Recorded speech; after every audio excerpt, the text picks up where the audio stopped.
Okay. Okay, I'm going to call the 2017 Board of Review in session. If the clerk would call the roll.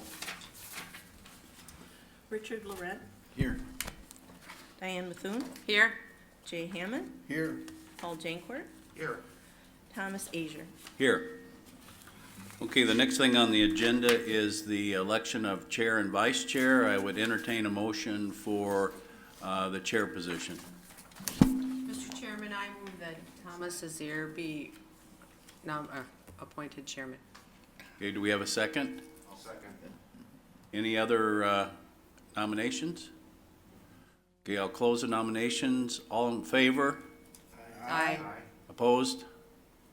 Okay, I'll next entertain a motion for the vice chair position. Mr. Chairman, I move that Paul Jancourt be nominated vice chair. Do we have a second? Second. Any other nominations? Close the nominations. All in favor? Aye. Aye. Opposed? Okay, good. Now, we're going to do, the next thing on the agenda is the review of the rolls. Dan, you want to go over and look at your address and the rolls? Did she have it? I did You have it already. set out? I did. You did, okay. I did already. And Jay, you did also? Okay, good. That's done. Now we'll turn to the clerk's statement. We have met all legal requirements under state statute to convene this board of review. I have certified under statute 70.46 Wisconsin statutes that Jay Hammond, Paul Jancourt, Diane Methune, and Thomas Azier received the qualified training. The city has an ordinance for the confidential of income and expense information provided to the assessor under state law 70.47 sub 7 sub AF. The assessment roll has been received and the clerk and the board have reviewed for double assessments and other apparent errors. Open book session was held on April 24th, 2017 in the assessor's office and the assessor was present. Level of assessment is at 102%. There are 3 sets of waivers and 6 objections this year, and they are listed in your binders. For record keeping, I would ask that you not speak over each other, wait your turn, and speak into your microphone. Thank you. Okay. The next thing on the agenda is actually the swearing in of the assessor, and but we're going to do that before each presentation. I think it's we don't know if the presenters are all here, so I think it would be better to do each time. So we'll bypass that. And the next thing on the agenda is from our city attorney. Good morning, everyone. For those of you who don't know me, my name is Joanne Bungert. I'm one of the assistant city attorneys here for the city attorney's office. Just a little bit of housekeeping. I am here to represent the board. My role is to advise the board of review and provide legal counsel. The board, as you know, is a quasi-judicial body, and the board members sit as judges to hear evidence. I'm also here to ensure that the board complies with all applicable laws and that proper procedures are adhered to, and to ensure that a complete legal record is created from today's proceedings. There is no stenographer. We are being video recorded, but we do ask that everyone please speak into the microphone when talking, and that each person speaks one at a time and to not talk out of order. The procedure for today's hearing will be much like how hearings are held in a court of law. The board chair will call the hearing. The clerk will swear in the witnesses who wish to testify, including the objector and the assessor. The objector will present their case first and evidence through sworn oral testimony, and the assessor and the board will have an opportunity to ask questions. At that time, the assessor will be able to present his case, and the objector and the board will be able to ask questions. Following that, the objector and assessor will each have a chance to ask rebuttal questions, and finally, if necessary, brief summaries may be presented by the objector and assessor. At that time, once all testimony has been given, the board will deliberate and make a motion. There is a presumption for today's proceedings. In the board's deliberations, they must presume that the assessor's valuation is correct under state law. To overcome that presumption, the objector must show that the assessor's value is incorrect to the satisfaction of the board by the sworn oral testimony presented today. The board is bound to accept the assessor's assessment as correct unless there is competent sworn testimony, not contradicted by other evidence, that proves the assessment to be incorrect. The board doesn't independently set valuation. It does not do over the work of the assessor. The board cannot change any value fixed by the assessor except under the sworn testimony produced for that purpose. All valuation has to be justified and based on the sworn oral testimony. Supporting documentary evidence may also be considered so long as it supports the testimony given. A couple other additional procedural considerations that occur within the first 2 hours of this meeting are good cause hearings and requests for a waiver of a hearing. The first is a good cause hearing to waive the 48-hour notice requirement. As you most likely know, the statutes provide that the BOR may not hear an objection unless at least 48 hours notice is provided, either oral or written, that the objector intends to file an objection. However, the board may waive that requirement upon a showing of good cause by the objector and their filing of the written objection. Mr. Chair, I believe we have at least one objector who would like to request a waiver of the 48-hour notice requirement, and I would advise that we take those good cause hearings before we hear any hearing waivers. Okay. Lastly, we also have what's called a request for a waiver of hearing, where either the objector, the assessor, or the board itself, on its own discretion, may waive the BOR hearing altogether and allow the objector to proceed directly to circuit court. The board should review the circumstances and state on the record as to the reason for why they are waiving the hearing. With that being said, I have nothing further. Okay, thank you. Okay, next we'll hear from the assessor. Morning. I think the market for the city of Green Bay has actually increased probably 5% over the past year. That may not reflect in our ratio, which has remained fairly flat, but the sales that we've seen come through over the past year have indicated probably about a 5% increase in our values in our residential area. Probably commercial is more like the 2%, 3% increase in value. So that is welcome news to the city of Green Bay. So we've seen some good increases. We've had a lot of new construction, as you may have noticed, around the city. The one good news that you've noticed is that the Schreiber Foods hasn't objected to their assessment this year, so you won't have to deal with that.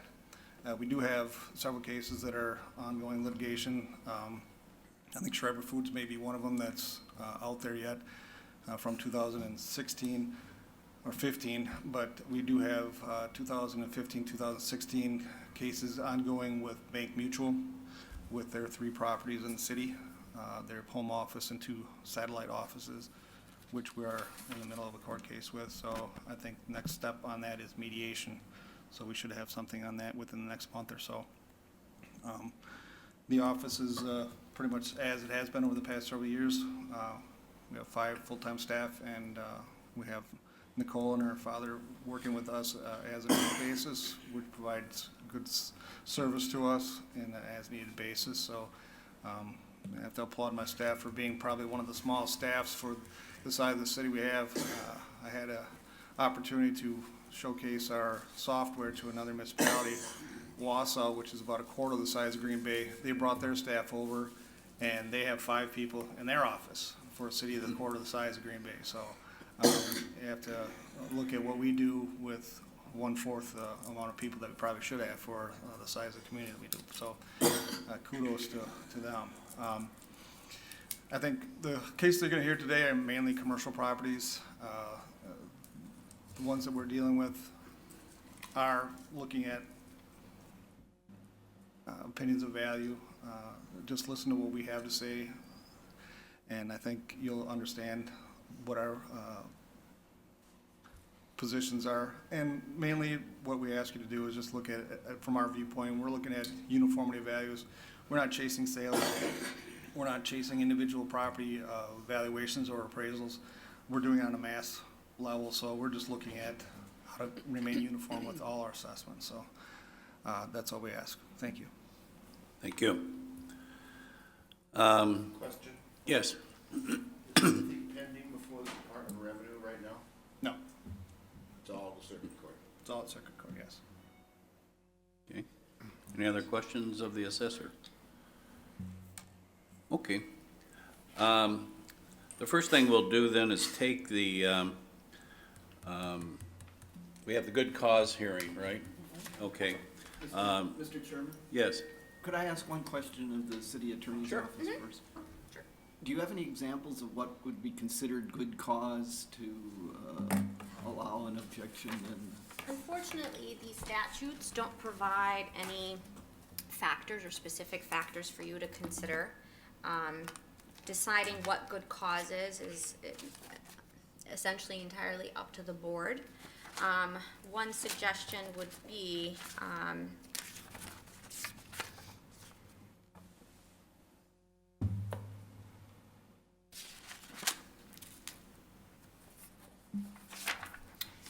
essentially if the assessor is not prejudiced by the lack or the untimely filing of the notice. The point of that provision is to put the assessor on notice so that they can prepare the appropriate materials to bring to today's hearing and be able to adequately and appropriately defend the assessment and to be able to present their case adequately. Without being given that proper notice, they're not able to prepare appropriately, and so then that could be prejudicial against them. So that would be one potential factor, but again, there is no set standard of guidelines. The only standard that's provided is good cause, and it's up to you to determine what that would be. Thank you. Okay. And the first one would be the Pine Street Cat Company. Mr. Schneider, is that right? Come on up here, please. Right over.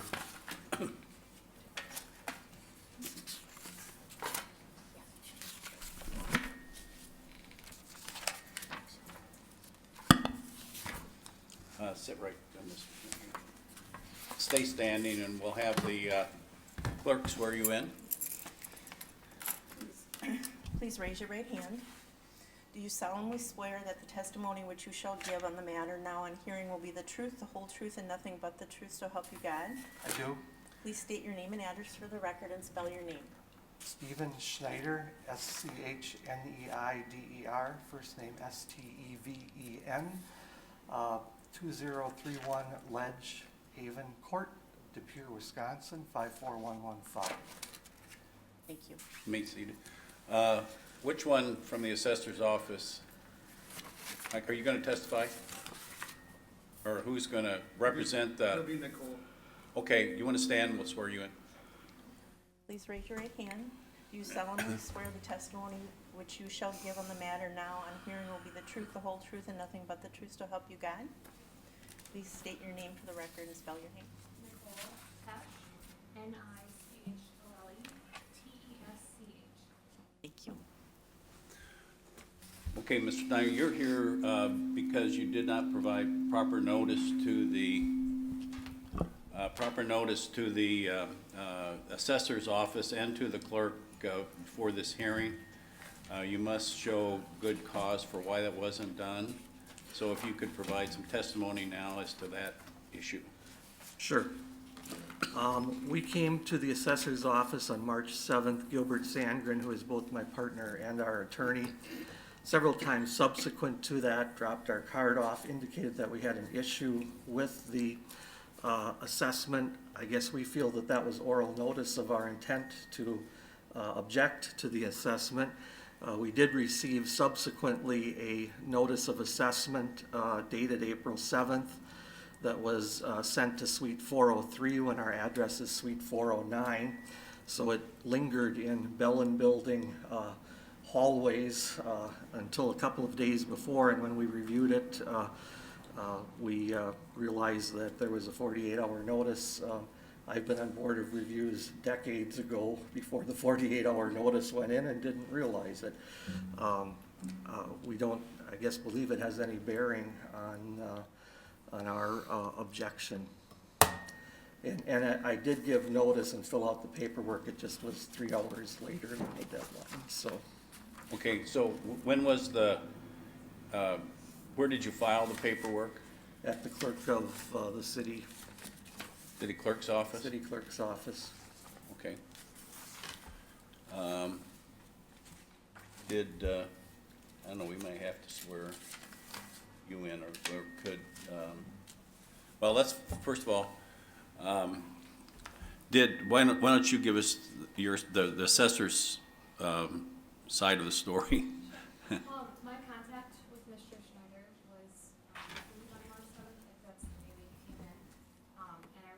him coming in with, I believe is your attorney. And at the time, they had requested to speak with Mike about a property.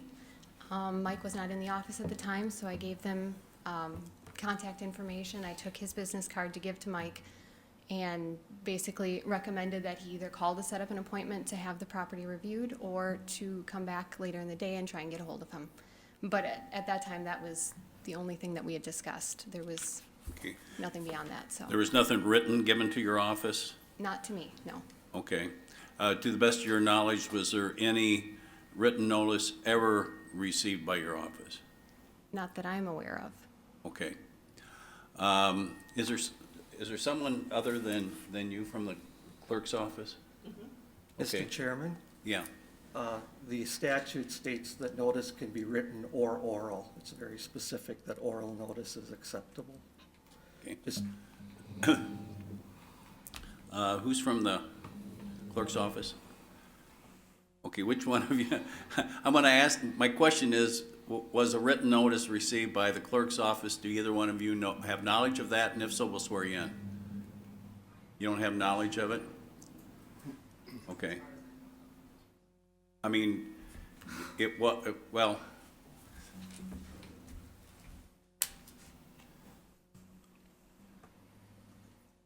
No, nothing was received. That okay, well then let's swear you in. Would you like to swear her in? Raise your hand. Do you solemnly swear that the testimony you shall give on the matter now and on hearing will be the truth, the whole truth, and nothing but the truth, so help you God? Yes. State your name and spell your name. M. Wade, W-A-Y. Okay. Okay, so to the, was there a written notice received from the objector by your office that you're aware of? He did appear on Monday, but it was after the deadline. He came into the office to fill out. After the deadline, but he did give you a written notice at that time? At that moment, he filled out the paperwork. Paperwork, okay. And how long after the actual deadline was that received? See, I would say it was probably closer on the lunch hour. So Okay, about so- around 12, 11:30, 12, somewhere in Okay. there. And when does it, I guess it starts at 9 o'clock, 9 o'clock is the deadline. deadline? Okay, thank you. Okay, does anyone have any questions of the objector?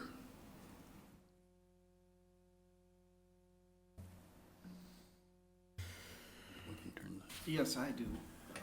Sir, you indicated that you made a statement that oral notice is adequate under the statute. Did you at any point, when you met with the assessor's office, tell them that you were objecting to this? Yes, we did. On March 7th, we came to find out the process for the Board of Review, and we were told that the date hadn't been set yet, and we would be sent a notice when the date was set. Our purpose at that point was to object to the assessment and to find out the process for objecting, and primarily to find out the date of the Board of Review, which again, at that point hadn't been set. Well, Yeah. I guess my question is, did you specifically tell them that you were objecting to this assessment? Yes, Or we- was it just a, No, we specifically, in fact, we laid out what we had, and the lady in the back indicated she'd pass that on to Mike. I said, I know Mike. Mike will review it. I gave him my business card, said, have Mike give me a call when he gets a chance. And then subsequently, frankly, we're going about our normal daily routines, and the next thing was about a week ago when we got the notice of the assessor. So I knew that Mike had reviewed it because it was reduced significantly, but it wasn't reduced to the purchase price that we paid just 3 months before and comparable properties that we had researched in the purchase. So certainly there was dialogue with the assessor's office. It was reviewed. There was an active file. So, it's difficult to think that there's no knowledge of this until yesterday morning when activities occurred prior to yesterday morning when I filed the formal thing 2.5 hours late. Well, in defense of the assessor's office, once they reduce the price, reduce the assessment, and then you don't notify them of objection to that, there has to be an assumption that you approve of that reduction. And if you didn't approve of that reduction and you still wanted to fight it, then you needed to make the 48-hour notice, because there's no way for them to know that you don't like that new assessed value, and they can't prepare for this hearing until yesterday. Yeah, I don't know if that 2.5 hours would have made a difference. I mean, my thing is, my attorney and partner has been out of town for several weeks, and I did have him send a letter, as to. Well, but you had plenty of time from the time that you received the reduction to the time of this hearing to file an objection. What is the intent of the 48-hour To notice? let them get prepared. They have to go out and get comparables. They have to, present to us why their assessed value of your property is correct. But was that not already done when they reduced it the first time? Well, Would they that's not what have I'm saying. comparables in their file? They reduced it, so he's saying, the assessor's office is saying that this is what they believe to be the correct assessed value of your property, okay? Now, if you don't object to that, and, you had plenty of time to object, and if you didn't like it, you had plenty of time to say right then and there, I don't like that assessment, but you never went back to them, and so there's no way that they can prepare for this hearing. There's no way that I don't see how we can, allow you to present your case today. Well, you have. I mean, if broad they had not latitude. rejected it, if they hadn't lowered it, there might have been some additional evidence there, but because he lowered it, how are they supposed to know that you don't like that new assessed value? I attached this to the form I provided to the clerk's office, which has. Well, yeah, but that's not 10 within the comparable- 48 hours, It's 2.5 hours. For somebody who's paying $100,000 of taxes to the city, you have broad latitude to waive this for any reason.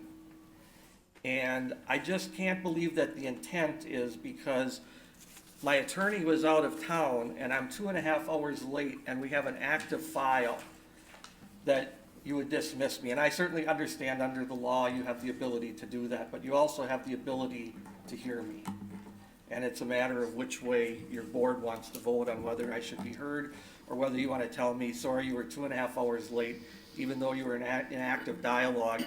And, Mike's a very competent guy. I'm guessing he knows this property well and has a file on it that, could be addressed whether that 2.5 hours was there or not. So it's really, to me, comes down to whether you want to use the letter of the law to restrict my voice, and I have to wait till next year, or whether as a significant taxpayer in the city, and not that has anything to do with the law, but it just seems like a fairly small waiver to make for me to be. Well, we'll find out real quick.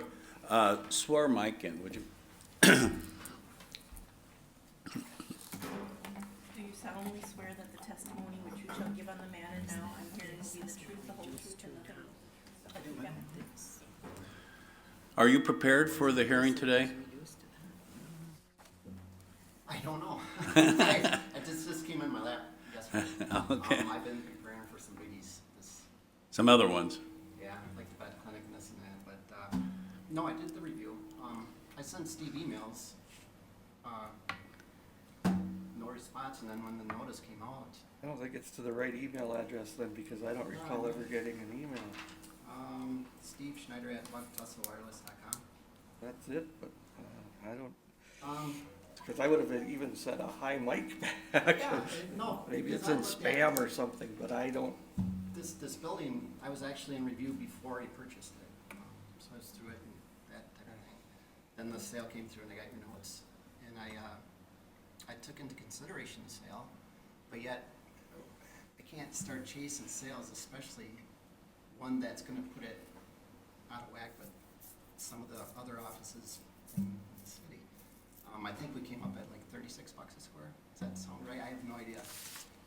Yeah, you came up at 34 no, I came up with 34, which I have all kinds of comparables between 20 and 45 that average to 34. But I think that's not the point of the waiver, so. Yeah, but the 34 was defendable in my opinion. I did quite a few. 34 is what we're asking for, Oh, 34 is what you're asking for. Yeah. I don't and know I what think we it is have on. defendable. I think we're in the 40s a square foot. It's a vacant building. It's been sitting there vacant. I did a lot of economic adjustments, functional, that type of thing. What did you reduce it from? I don't know. Okay. What, Steve, was it over $1 million? Was 1.204700. It was reduced to 856,300, and we paid 575 plus for personal property.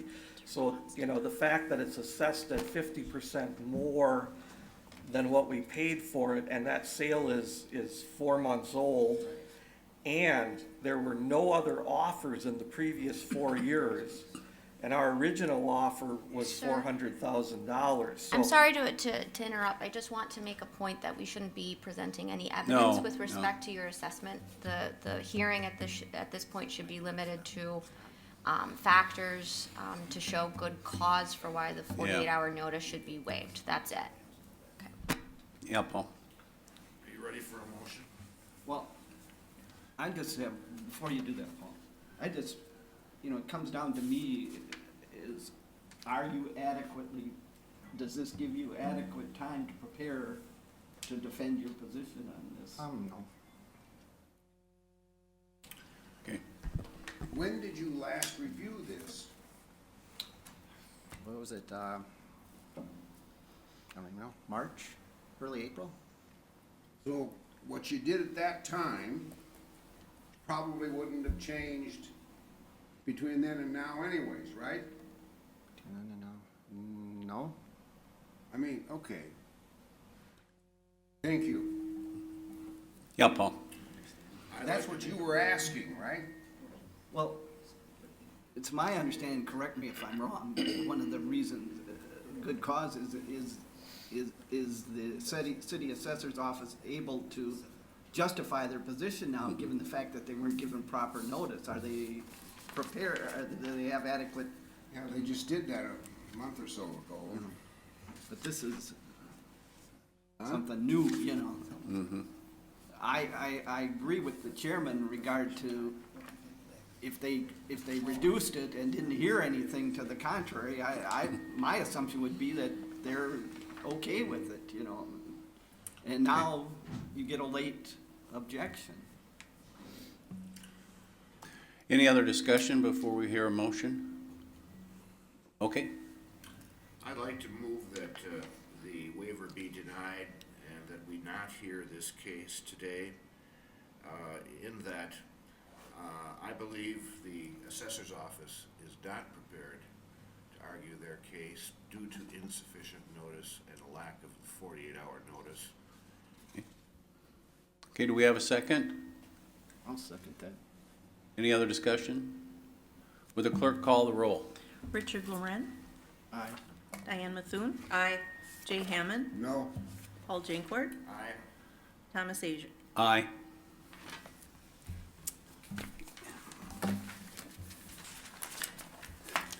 Thank you, Susan. This was the old Standard Oil building, is that the one we're talking about? I don't know. Yes. It is, okay, thank you.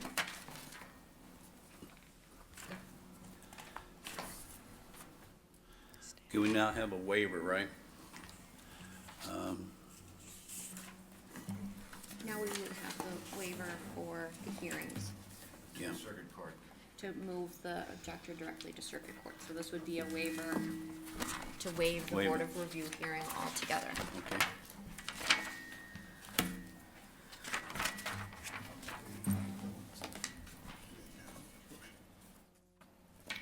Is he here now? In the first 2 hours.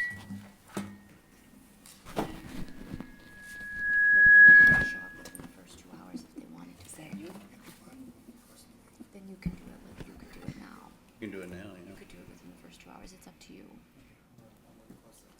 Okay. We have somebody else here right now, right? And then you'll sign the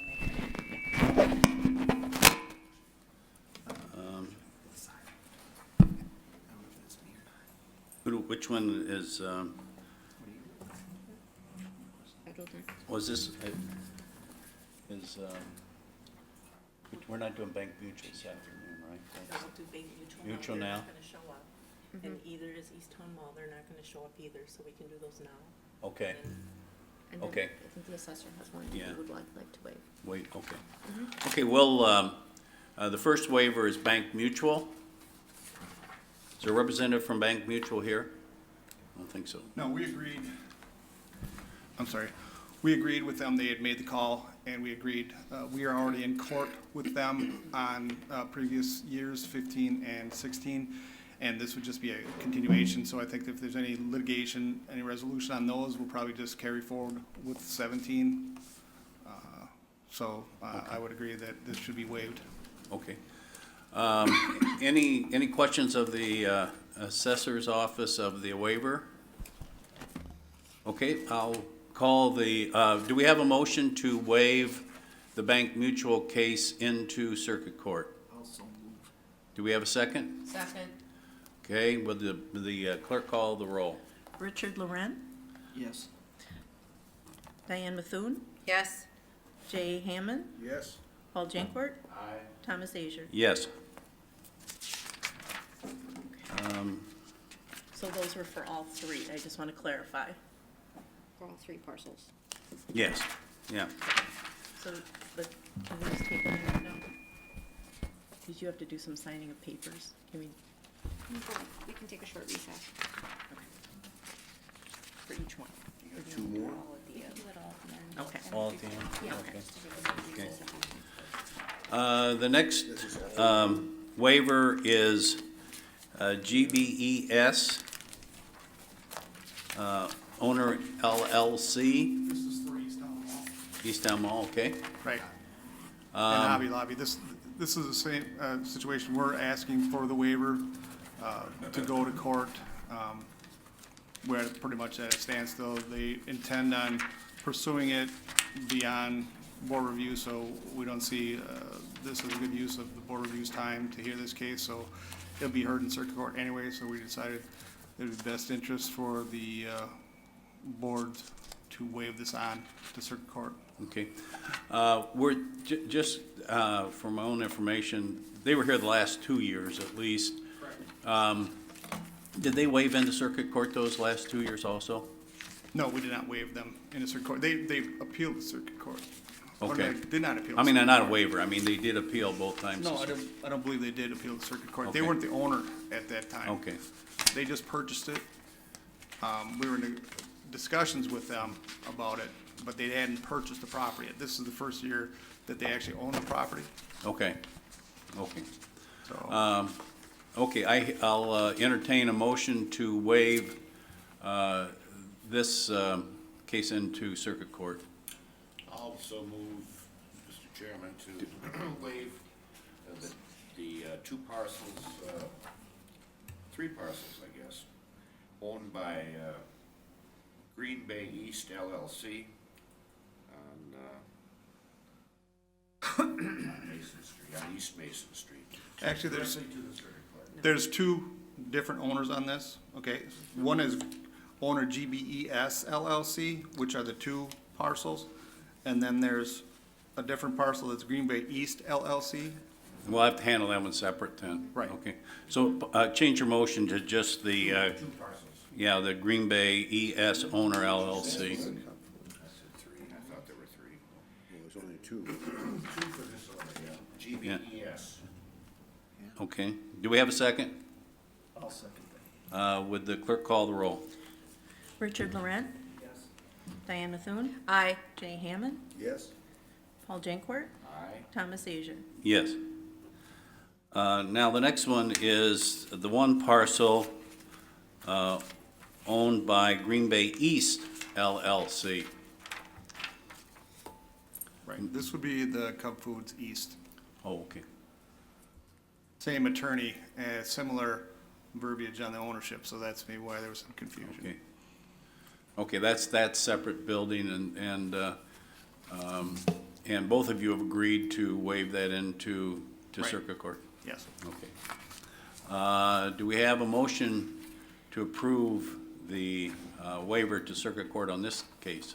I'll move that upon recommendation by the assessor, we waive the parcel owned by Green Bay East LLC on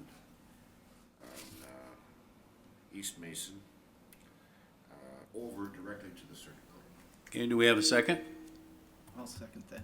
Okay, would the clerk call the roll? Loren, Yes. Bethune, Yes. Hammond, Yes? Dankort, Aye. Asia. Yes. Okay, is it, yeah, we can, the next is Curtis Kish? Nope. Klish, okay, Wait. Mr. Chairman, yes. we have one more waiver that I'm requesting. Okay, I'm sorry, yes, you had that extra one, didn't you? Okay, Yeah, requesting that the 115 hearing, which is parcel 21-275, 2851 University Avenue, which is the VA clinic, also be waived directly to circuit court. I had discussions with Department of Revenue last night regarding the attorney representing them, and understand they have basically no interest in having the case heard here and wish to go directly to circuit court. So it's my wish that the board waive it directly through. okay. Is that property owned? It's owned by a private party. It's C.R. Meyer, or, Oh, okay, not C.R. Meyer. Who's the place out of? Somewhere off Fond du Lac. It's out of Fond du Lac, the big firm that does construction. They formed an LLC to Okay. actually construct the building, and they're leasing it back to the VA. okay, okay. So, So it's their responsibility for the, a private company's responsibility for the assessment and taxes on that property, right? that's one of the contentions. Yeah, okay, It's like some of the post offices around the United States are also owned privately. So Yeah. in this case, we thought it'd be better served that it goes directly to circuit court to iron out some of those questions. okay. Anybody have any questions of the assessor on that? Okay, I would entertain a motion to waive that parcel into circuit court. So move. We have a second? Second. Would the clerk call the roll? Loren, Yes. Bethune, Yes. Hammond, Yes? Dankort, Aye. Asia. Yes. Thank you. Now, Mr. Klish. Can we take a recess? These need Oh, to- she's got to sign them. Well, These need to you go can out. come on, come on up, though. You're gonna, you can come up. Come on up. Take a recess? Yes. Okay. Do I sign these? Yeah. Oh, okay. Yeah. Just the reason. Thank you. Okay. Yeah. This one. I feel like I did something wrong. Next one. No. Okay. It should be this. So, This one. you're gonna put that, you approved. Yeah. Okay. Okay. And I guess the reason could be that both parties agree. We put that in there?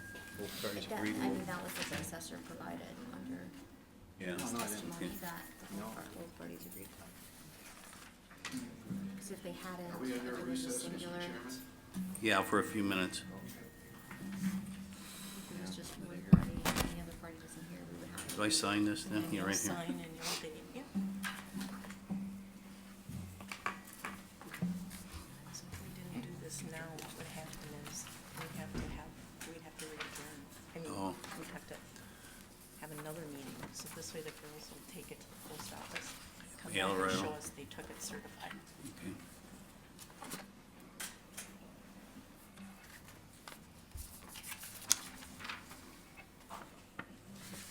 You guys get donuts all the time? So then I'm going to put taxpayer was advised. because of It's the only reason we're here. Yeah, that's awesome. You gotta stop by more often. Put it down on my calendar, free Taxpayer donut. advised, and then the date that you're sending it. And then I'm gonna initial, because I'm sending it that's certified, so my initials would be on here. Right. Okay. Just wanna know that.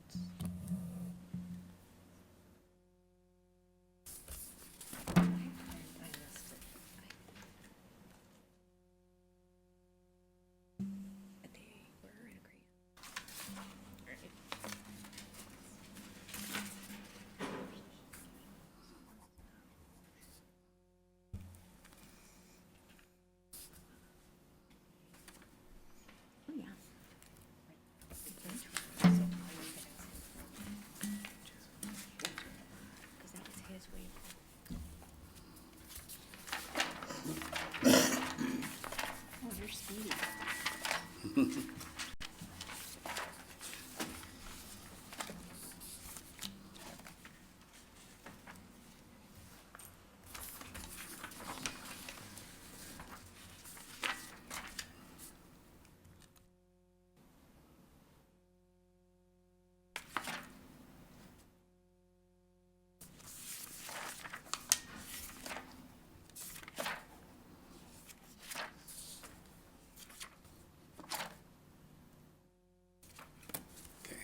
What's with all the binders?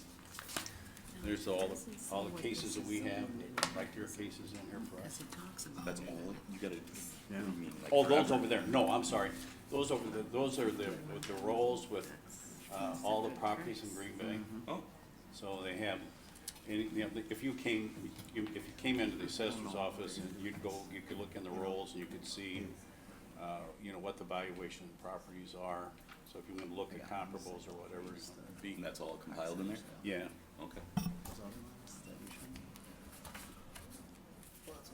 I know. I'm gonna say, if that was your caseload, it'd take a while. Oh, no, I thought you meant these folders. It's a lot smaller. It'd be a red flag, something down. Okay, still got it. We're still going through the way we should. Oh, here we go. Okay. No, I'm ready. Now you ready? Yes. Okay. Sir, would you stand? Sure. And state your name and address and company that you're representing a company today? My address is where the property is. Yeah.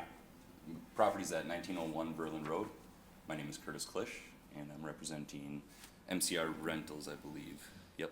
Okay, and spell your last name. Klisch, K-L-I-S-H. And when the clerks swear in, Raise your right hand. Do you solemnly swear that the testimony which you shall give on the matter now in hearing will be the truth, the whole truth, and nothing but the truth, so help you God? Yes. Thank you. are you testifying, Mike? Okay, please stand and she'll swear you in. Sorry. Do you solemnly swear that the testimony which you shall give on the matter now in hearing will be the truth, the whole truth, and nothing but the truth, so help you God? I do. And you just say your name. Oh, Mike Kochaver, K-O-C-H-A-V-E-R. Thank you. Procedures are today that you will present your testimony, oral testimony, and then we will have an opportunity to ask you questions. Board members, assessor's office can ask you questions. They'll then present their case, and we can ask them questions. You can then ask questions, and then if you have any rebuttal, you can do that. Any closing arguments, and then we'll vote. Okay. All right, so if you'd like to start, get up closer to the microphone, because that's how we're recorded today. Okay. And present your oral evidence as to, oh, wait a minute, before we do that. Mike, would you read on the record, what's the Sure. parcel number of this property? It's a vacant parcel located in the 1900 block of Berlin Road, parcel number 23-254-5. And we have a value of $218,800. Okay, thank you. Okay, go ahead, Mr. Klisch. Basically, I don't think that's right. And I paid $51,000 for this parcel plus 3 other parcels less than a year ago. So that's a 400% increase on that particular parcel, not including the road frontage. This is all landlocked land behind the parcels that I own. So I was really flabbergasted. I called my assessor, or I called the assessor, asked him about it. He thinks that it should be up at the 218 marker. I think it should be at least down to the 51,000 marker where I bought it at less than a year ago. And he didn't agree, and I didn't agree with him, so we're here. Who owned the property before you? Who did you purchase it from? Salvation Army owned it. Okay. And it was an arm's length sale? Yeah, I don't know anybody over there at all. Okay. And you own the parcels in front of that? Correct. And this was parcels behind that? This is the parcel behind the 3 parcels on the road frontage where all the value should be. So this is pretty much landlocked, except I own the property in front of it. Now it's not landlocked, right? Well, I just think that the valuation is really, really, really out of whack. Like 400% out of whack, or 410% out of whack. That's pretty bad. Okay. And when did you purchase it? Less than a year ago. May 31st. I looked it up. It's on that piece of paper that I filled out, I know. Oh, okay. Yeah. Anybody else have any questions of the objector?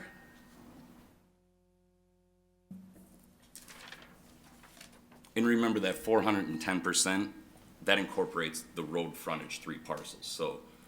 So really, in actuality, this is like 600 or 700% out of whack from what I bought it less than a year ago. Okay. Okay, we'll hear from the assessor's office. Okay. Basically what I did, give you a little history on the parcel. It was owned by the Salvation Army. They purchased this in 2006, and I think this was a time when they were looking for a Croc Center location.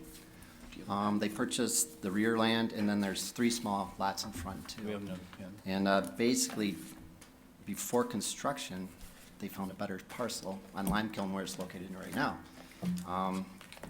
And they actually approached our office with an appraisal, I don't know if you remember that, but with our opinion on what this land should be and if the appraisal is just and fair, and we said it was, and they purchased that property, and that's one of my comps for $1.25 a square foot. So the Salvation Army can, I believe, carry 20 acres only that can be considered exempt. The rest we have to assess at market value. And this is one reason why they were getting rid of this land. They kind of did a switch. So when I put the value on the land, I took into consideration, because we have very limited vacant land sales in the city and in that neighborhood, but there are some indicators of what land is going for out there. There's 2 properties that adjoin this property that are for sale. One of them is one of the smaller lots that was included in that $51,000 purchase price. You have it for sale right now for $74,900. Yep, It's a little over an acre. yep. Yep, okay. And if you look at that, I believe that would be that 23-260-3. He's asking $1.25 a square foot for it. Let's see, there's one on Lime Kiln. If you look at the air photo, it's the rear land back there, kind of with the creeks in the black area. They're asking 62 cents a square foot for that, which is comparable to the subject property. And then there's also one just about a block up on the corner. It's fallow land, it's pretty comparable to the subject property. It's got a creek running through it. They're asking 80 cents a square foot. And given the sale of the Salvation Army to build the Croc Center at $1.25, which was fallow land, it was agriculture at one time, just left alone to go fallow. At $1.25, I felt 50 cents a square foot on this, deemed fair and equitable. We did take into consideration, there's like 1.25 acres that's low wetland area, it's wooded, that type of thing, but I drove out there yesterday. You got construction going on? Is that? Yeah, I'm working it.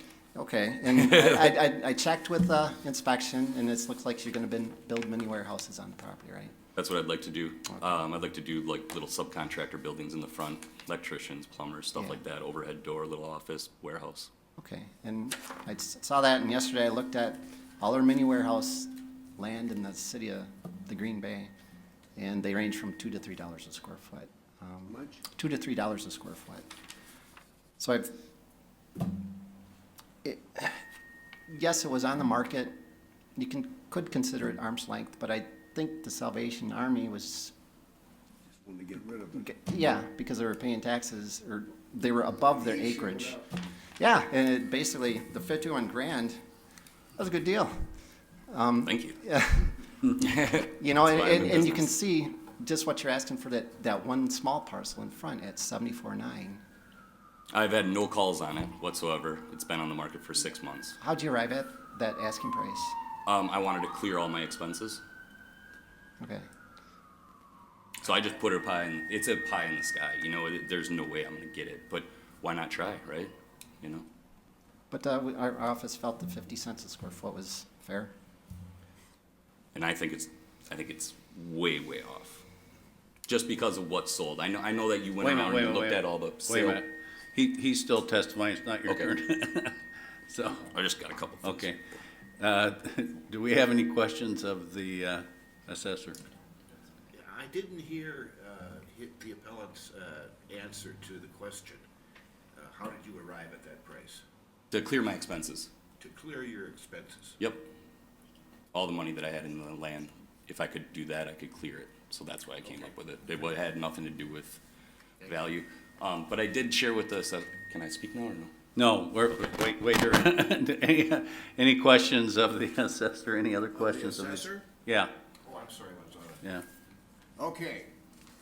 if I looked at all the parcels Yes. around there, what would the land value be per acre?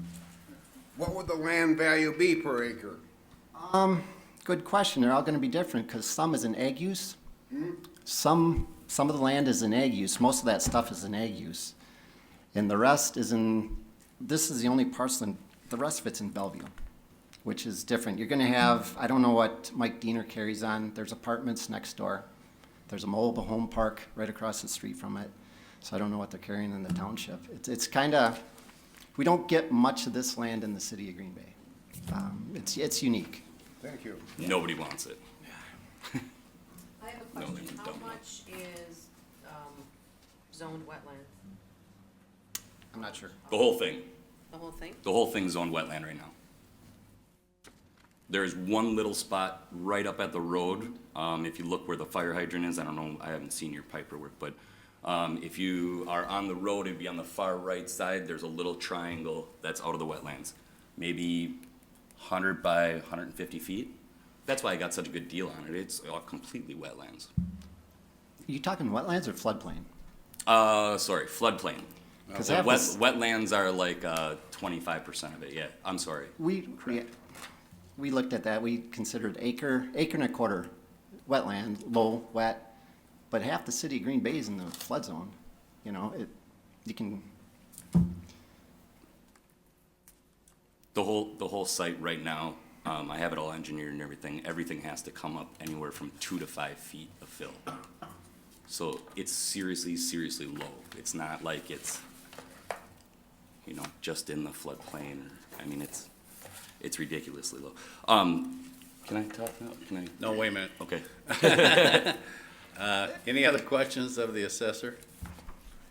well, I tend to disagree that it's low. If you look at the air photo, it was tilled for most of the years the Salvation Army had it. You don't till low wetland. You can see in the air photo, the majority of it, in the photo taken above too. We drove out there. Can you see the wetlands on that property? Yeah. And Okay. it's tilled through the wetlands, right? No, What about the two wetlands on, behind the apartments? There's, two like 50, 60-foot circles of wetlands. There's also I did. and then there's also, wetlands where the flood zone is. So like from the right, if you're on the road, from the right back parcel of the property to the apartments, that's all flood zone. That's all wetlands. Cannot touch Well, it. I disagree. We're saying wetlands and You can see it right on there. floodplain, which is different, right? Right. Let me ask you this. You can see. There's apartments next to this Right. partial. Is there any difference between the land that the apartments are sitting on and this parcel? I assume so. It's in the, is it Village of Bellevue now? It's in, Oh, the apartments, no, I'm talking about land now. Oh, just land? The land itself. like, I don't know what Mike Diener's carrying for land, but if it was City of Green Bay, we'd probably carry $350 a square foot. So the same thing that I mean, it's, I guess what I'm saying, that's, if it was Green Bay, you would, even that back area back there, which is apparently where this parcel is, Yeah, that's what you would carry it as. if it was utilized for Use of apartments. Apartments, yeah. That'd be $3 I think we're carrying about $350 a square a foot. square foot. Okay. Okay. Does, any other questions of him? Okay, I have a question for you. Yeah. What is your intent of using this property for? In the front, I want to put like subcontractors. I want to put like an overhead door, little office, and then a warehouse, kind of like 3 or 4 of them up front. And then in the back would be mini storage. Mini storage? Yep, Okay, just the storage units. okay. Any other questions? Yeah, I've got your objection form here, and it says 51,000 for 4 acres. Isn't there more than that there that we're I can- haggling over? Yeah, but it's wetlands, and that's why I don't understand why you can't see it. But the floodway where the wetlands are, you can't build on it. You have to actually go over it, and it has to be like a certified DOT bridge in order to get over it. So the fifth, on my objection, I'm just saying that I can only use 4 acres out of the 10 that are there. So I'm only able to use like 40% of it, unless I put up like $125,000 bridge to go over that floodway. Which I don't understand how you guys can't see it. It's on the Brown County website. If you hit the floodway in the wetlands, you can see exactly where it is. I wish my engineer was here to help out. I have a question of the assessor. The figure you arrived at, 218,000, Yes, that's for all 10 acres? 10 acres, yeah. 10 acres. We did, yeah, we did take into consideration the wet and low area. You did. We broke out about 1.25 acres. So that, yeah, it all encompasses, yeah. Your comparables with other vacant land in the area? We're very limited with the land sales. Jay,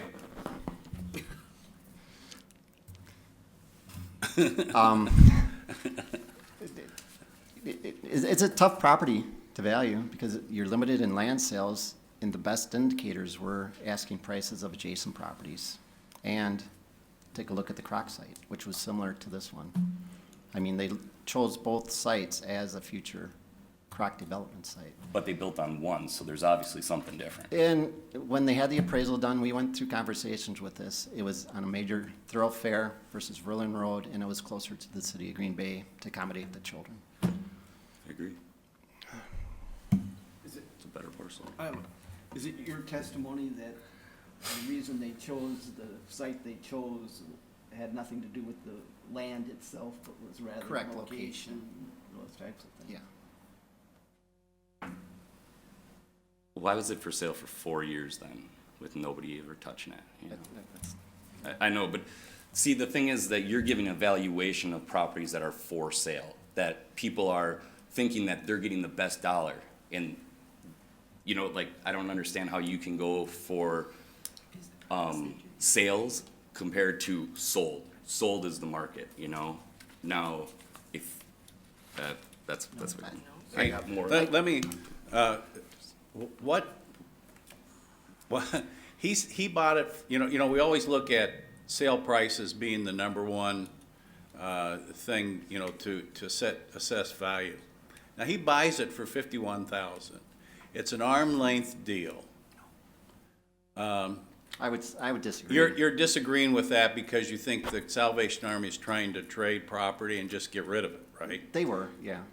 But that's still, I mean, that doesn't make it not an arm length deal. Dennis Watermelon owned it before, and he does apartments. Right. And he could not get apartments to get in there. That was an arm's length sale. They bought it for $660,000. The same property bought for 51. I'm just saying that nobody could work it. Dennis Watermelon owns hundreds of apartments, thousands. He's well known. He's really good at it. He couldn't get it to work, so he sold it. The Salvation Army wanted to put on a huge, beautiful complex, millions and millions of dollars. They couldn't get it to work. Now, you say that it's not the land, but there's something. There's a red flag. I mean, you guys, everybody can see it. It's there, right? Yes. I need to be sworn in. What's that? You need to be sworn. Oh, yeah, swear in. Make him swear, I mean, yes. You solemnly swear that the testimony which you shall give on the matter now in hearing will be the truth, the whole truth, and nothing but the truth, so help you God? I do. And your name? Rushwan, SCHWANDT. By definition, sale from an exempt organization is not an arm's length transaction. That's per the Department of Revenue. So the sale from the Croc Center is not an arm's length transaction. They had 2 properties. They looked at the 2 properties and they thought that the one that was on Lime Kiln was a better fit for them because of the proximity to the city. So the other one became extra property for them, so they dumped it. All right, that's their motivation for it. That's very simple.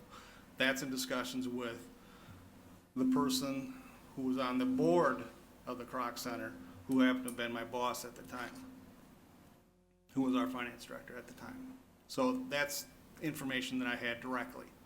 And they shared the appraisal with us for us to look at. So we had information that perhaps wasn't public knowledge at the time. So we know what the motivation was for that sale. It was to dump it. It wasn't anything other than the fact that they had a better site that fit their needs better, and they didn't want to pay taxes on the land that they had to pay tax on because it was above the 20-acre limitation that they were above. So that was it. What was it assessed at before the sale, Tam? It was exempt. It was Exempt because they had it, right? Right. Right. Okay. We did assess the 3 parcels in front because they were small, and we kept those out to meet their 20-acre requirement. So they had a value. If they had held on to it, it would not have been exempt No, because they used the other properties to build on. correct. Okay. Is it your belief, Russ, that if the Salvation Army was unable to acquire the land on Lime Kiln, that they would have built their center on this subject property? Yes, That this land would have sustained that kind of? correct. Would that have been possible because of the I wetlands? need a letter. Yes. What was this property on the assessment roll last year? No, as Mike said, it was exempt. It was exempt because Because of the ownership being, from the Salvation. Salvation Army. The croc's been up for so a this is few the years. first time it's going on the roll with a new owner. Right. Thank you. So this is, you gotta have flood insurance on this, right? $17,000 per building. What? Per year. $17,000 per building per year, and that's a 200 by 40 building. Just nothing in it, just plain old metal. It's worthless. I haven't seen any proof of that. I haven't seen any proof of that. I don't have anything that proves that to me. I haven't seen any written documentation that says that. That says what? That 17th, I don't have anything from an insurance agent that tells me that's what that is. I can show it to you if you'd like. I have an email I can pull up. I would like to see it from the insurance agent. We haven't seen anything. We could call them, whatever works best for you. Well, when you got on flood insurance, unless you got a loan, you don't have to have it, even though he's on a floodway. He's not in a floodway. You gotta understand this. He's not in a floodway. Floodplain is different than a floodway. There's a floodway going on the top right of my parcel to the bottom left of the parcel, and then the whole land is all flood zone. The city of Green Bay is in a flood zone. So I Okay, can't You're take throwing over. that word out there like everything's gonna be underwater if it rains. That's not the case here. Okay, this property was farmed for years and years, as Mike said. It's being utilized. He's putting storage units up on there, and so it's not like nothing can be put there. So, to But say I- that it's not, I'm testifying, so Yeah. please, let me finish. I'm trying. Okay. So to say that you can't do anything there is disingenuous. So I'm just trying to get to the point that this property has value. It's worth more than you paid for it because you paid for it from an exempt organization that was only looking to dump it. What it's worth is what we think. I mean, we're saying it's worth 50 cents a square foot. He's saying it's worth what he paid for it, which we don't believe it. If it's worth somewhere in between there, I don't know, but we have information to back up our value. He's got a sale price, which we never go to a sale price because that isn't the market, and it doesn't line up with anything else that we have. So that's all I can tell you. But you feel the market is more for sale properties, is a better No, I do not. indicator I say than what we sold. looked at, we have limited sales of that particular type of property. We can go out through a whole city and pull those, but we didn't look throughout the whole city for agricultural properties. But if I did, they represent a higher per square foot value than 50 cents a square foot. If I pull those out, they're gonna be more in the $2 to $3 a square foot range. But we did not do that. We looked specifically in that area. Right. So we adjusted those based on the fact that there is some water in one corner of the property. We took that out and adjusted therefore. So we came up with 50 cents a square foot, which we consider fair and equitable value. Okay. And you don't have any any comparables that you brought with you, do you? No, I don't have any. Okay, you were solely It's- on what you paid for the land when you bought it. I'm a broker and a realtor, and it's very difficult to find any kind of sale properties. That's why I know that they can't come up with any kind of sale properties, because I've checked, I've looked, I've went through it, you know? The best thing, like I told the assessor when I talked to him, there was a 1 acre parcel that sold, which was maybe a half mile and not even quarter mile away, and that was the only comparable that I could come up with. And that was on a road, that was all, you know, it's already done, there's no engineering, no work to be done, that's all you have to do is get a building permit and put a building on it, you know? Okay. But Do we have any other discussions? Any questions of anybody? Okay, I would entertain a motion. Mr. Chairman, I will move to uphold the assessor's value of $218,800 for these 10 parcels, 10 acres, excuse me, on Lime Kiln Road, due to what I consider to be insufficient evidence brought by the appellant to refute the assessor.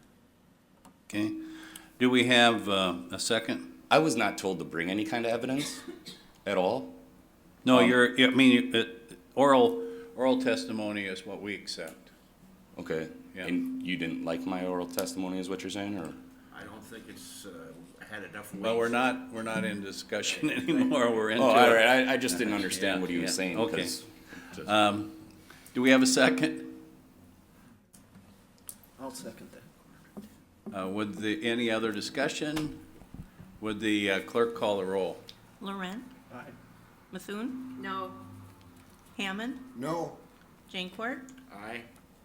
Asia, Aye. 3-2. Excuse me. Okay. Thank you. I didn't even get to return it. You didn't even let me talk. I didn't get to go back. Remember I kept asking you if I could talk? I got a whole bunch of stuff here, I could still say it. Well, I think we pretty much had all the evidence that we were gonna. So it's 600% off of the less than a year ago sale, and you guys think that's right? I mean, I'm working this land, I have to get a loan, and I can't even get a loan on it because it's in a flood zone. It's worthless, and you guys think that it's worth a building site. I mean, nobody would touch it. It's not an arm's length transaction, but yet it was available for the whole public to buy it whenever they wanted, and they couldn't get rid of it. I'm the only one that'll stick my hand out to make a property better in the city of Green Bay, and this is how you guys treat people that invest in it? Sir? It's pretty bad, pretty terrible, guys.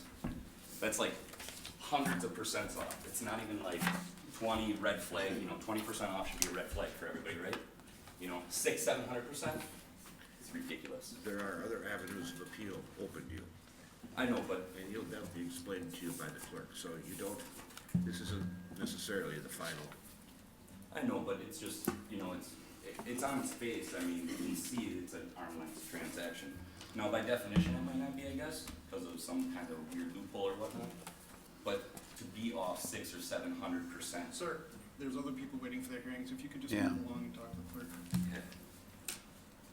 That's awesome.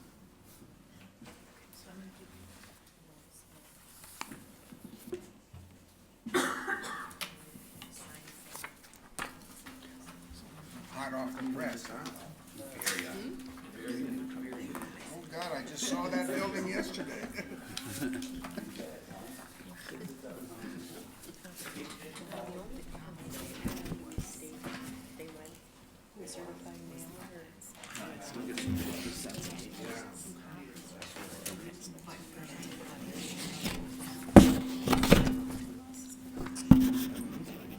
And he bought it because he had a history. Camper.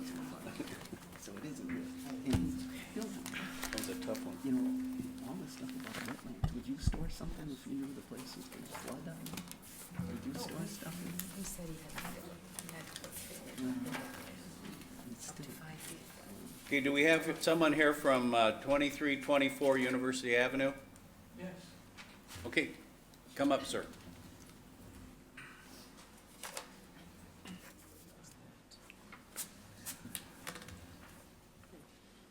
Please state your name and spell it. for the record? My name's Timothy J. Pease, P-E-A-S-E. Do you solemnly swear that the testimony which you shall give on the matter now on hearing will be the truth, the whole truth, and nothing but the truth, so help you God? I do.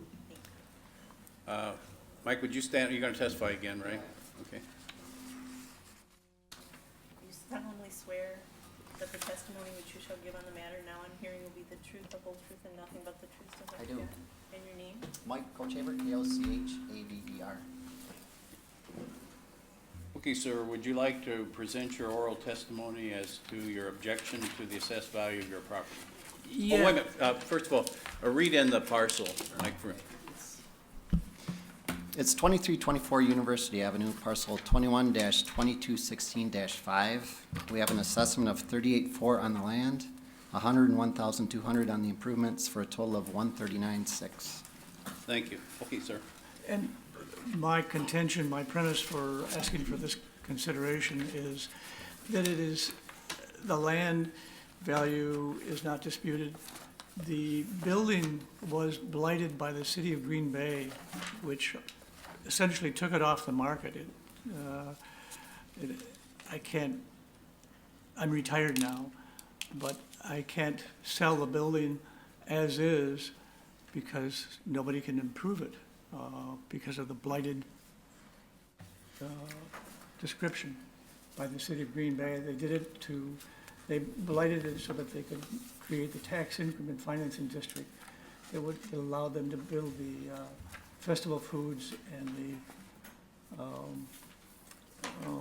That's the old eye clinic building, right? exactly, Yeah. I'm the old eye doctor. Okay. I'm sorry. It's been my pleasure to be there for 40 years, I was and I paid taxes on the land for 40 years, and I had no complaints about it. But anyway, I'm the old eye Gas doctor. station didn't want it, I guess. No, the gas station didn't want it. I wish they had. And I appreciate the need of the city to generate revenue, to maintain the city. I think the new development will be a good thing for the city, and I'm all in favor of that. But in terms of taxes, by blighting that building, they essentially took any value away from me on that building. Has no value at this point. It's should be treated as the property adjacent. The next parcel that I own next to it is treated as a vacant lot, and that's the way I think that my building, the one with the building on it, should be treated now, because nobody can use that building. At least that's my understanding.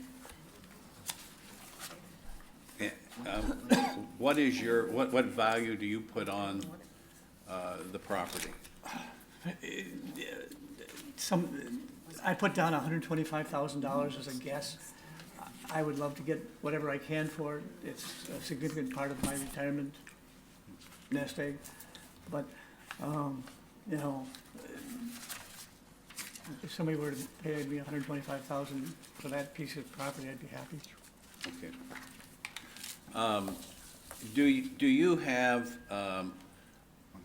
are you saying that the building could not be purchased and used? As I understand the blighting process is, you can't make an improvement. If I was gonna sell it to one of my colleagues to be another eye doctor in that location, he would have difficulty improving that piece of property because of the blighted That they put on? classification. Okay. What the city wants, and I understand what the city wants, they want a bigger and better facility on that piece of property that will generate more tax income. And I understand that, but they took away some of the value of my property by that blighting description. And, you know, progress is good for the city, but it certainly hurt me. Are you saying too that they did that whole property as blighted so that they could put it on the tax? Okay. Yep. Yeah, so that. That's my understanding. So from your place down to the other end where festivals ends, that's all was designated blighted? Right. Okay, and you got nailed up in it? Yeah, Okay. and it gave me impetus to retire, so it wasn't all bad, but. The bank is not in that, is it? Do you know? No. Associated? Associated, no, they're They're right at not the in the end. district. They're Okay. in the, just on the Other other side of, The yeah. district ends, I believe, at Peter Street. Okay. Okay. Any other questions of the objector? So your belief is that the land and improvements combined are, in your view, a value of $125,000? That's my hope, yes. Has to be proven by somebody buying it, but we're trying to sell the property. I own the lot next to it. The parcel, the 2324 is a very small, narrow piece of property. I'm hoping to find a market for the adjacent piece of property that I also own. That way the city would have a piece of property big enough to put a building on that would generate some tax revenue for the city. And so I'm anxious to sell the property. Anybody who's got any interest, speak up. Well, you know, the assessor has put a value on it of 139.6. So that's pretty close to what you believe to be the value. The difference isn't great. Right. They think it's 125 is my hope for value. You didn't have it appraised? Did you have it appraised? No, people in the industry just advised me not to get it appraised because appraisals are used by banks to do loans, and it would just be money ill spent. Basically, land is what you get paid for it. Do you have, you don't have any comparables of blighted property with buildings on it that you could share? No, I really don't have a real estate agent, and one of the problems with getting a real estate agent is none of them can come up with a comparable for that particular piece of property, and I don't know enough about comparables to explain that, but the real estate, the commercial real estate people in town have had trouble coming up with comparables Okay. for that piece of property, and so my asking price is somewhat a guesstimate. And, you know, I'm trying to sell the entire piece of property for $375,000.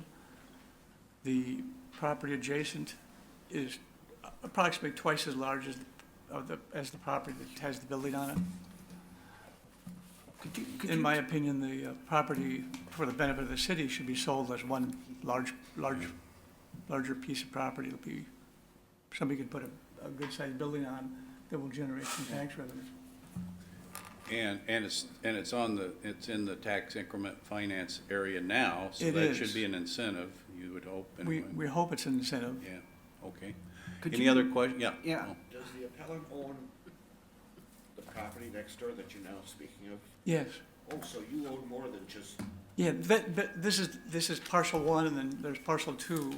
I think I can give you a description of the parcels. is parcel 2 for sale? Yes, That's what he wants. He wants to sell the whole thing for, what was it, 200 and? this is the parcel that we're talking about. This is the parcel right next door. We have that. Appealing one person. Yeah, because that's where the building is. He's only saying that since the building's been blighted, or that area, that he thinks that the assessed value of the building is too high. The land, he has no objection to. This term is new yeah. to me. Yeah. Well, maybe we can find out when we get, hopefully. So, okay, any other questions of the objector? Well, that was my question. I don't understand what the term blighted means and what effect that has upon the property and. And Maybe I'm we'll not an find expert out. on that topic either, but I got a letter from the city that said, your property has been blighted. It implies, I believe, that I can't do any significant improvements. In other words, if I need to get a building permit to do anything on the building, they're going to say no, because we want that building gone. Why don't we hear from Yeah, the assessor? let's go. Mike? you Okay, want- I believe I talked with your wife, that got this ball rolling. I They wouldn't count it. requested a review, and I usually send out requests for review forms, which He's already asks, been sworn in. what do you feel it's worth, where you're coming from, that type of thing, get an idea what they're feeling for value. And I got them back empty, and the only thing I could think of, because it is right now listed actively for sale or lease, I thought he'd be banging on the sale or asking price, so I kind of figured we were low, and it sounds like we are.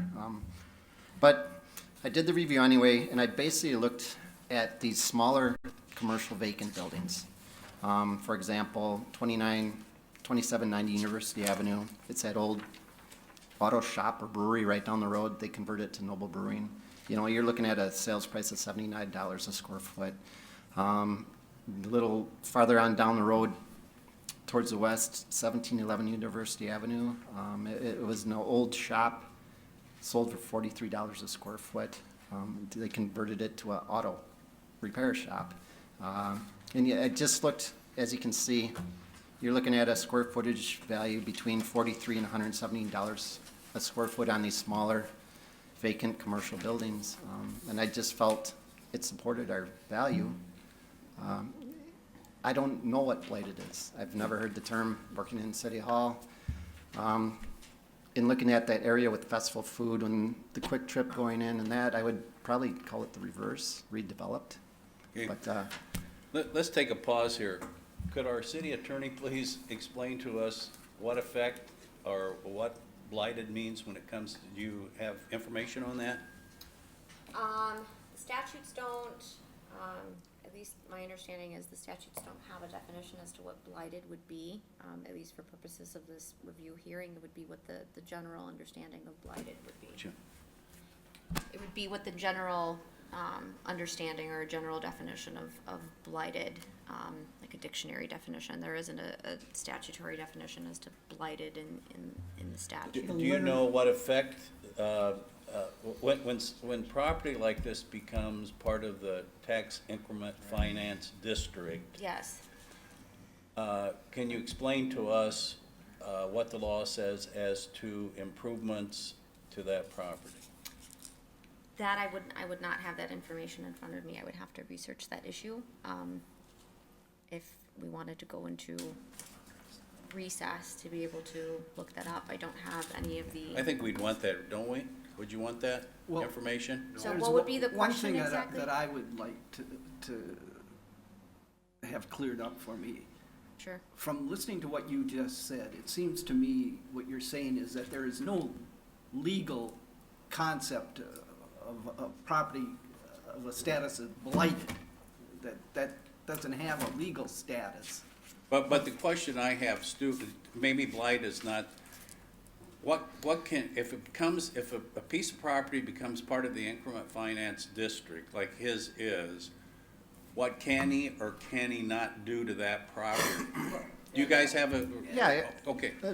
basically, we're talking about value, and I just learned that we're probably over $100,000 below his asking price. So Well, what but blighted has to asking do price here is there. not a sale. And the question is it a, you know, we don't know if it's a tear down or if it can be improved or if it can, you know, I guess, value determines on what he can do with it. Don't you, I think. To my knowledge, the fact that he's in a TIF district does not affect what he can or can't do with the property any more than any other property owner. Well, but he said he got a letter from the city saying they couldn't improve it. No, I don't think he said that. Yes, I did say that. Yeah, you did say that. I did say that. Who was the letter from, what department? It was the people who were putting together this TIF district, and they said I could not improve the property, and neither could anybody else. The implication was they wanted that piece of property removed. Well, but But the whole premise of a TIF district is to encourage improvement and development. well, improvement, development. Developed, This is already i.e. with a developed. new facility. They want, he's probably right. They probably want to come in there and take the whole parcel and build on it, the city does. So what value, you know? That was prior to the TIF district being established. Once the TIF district's established, he can do anything he wants with it, Well, I'm sorry, correct?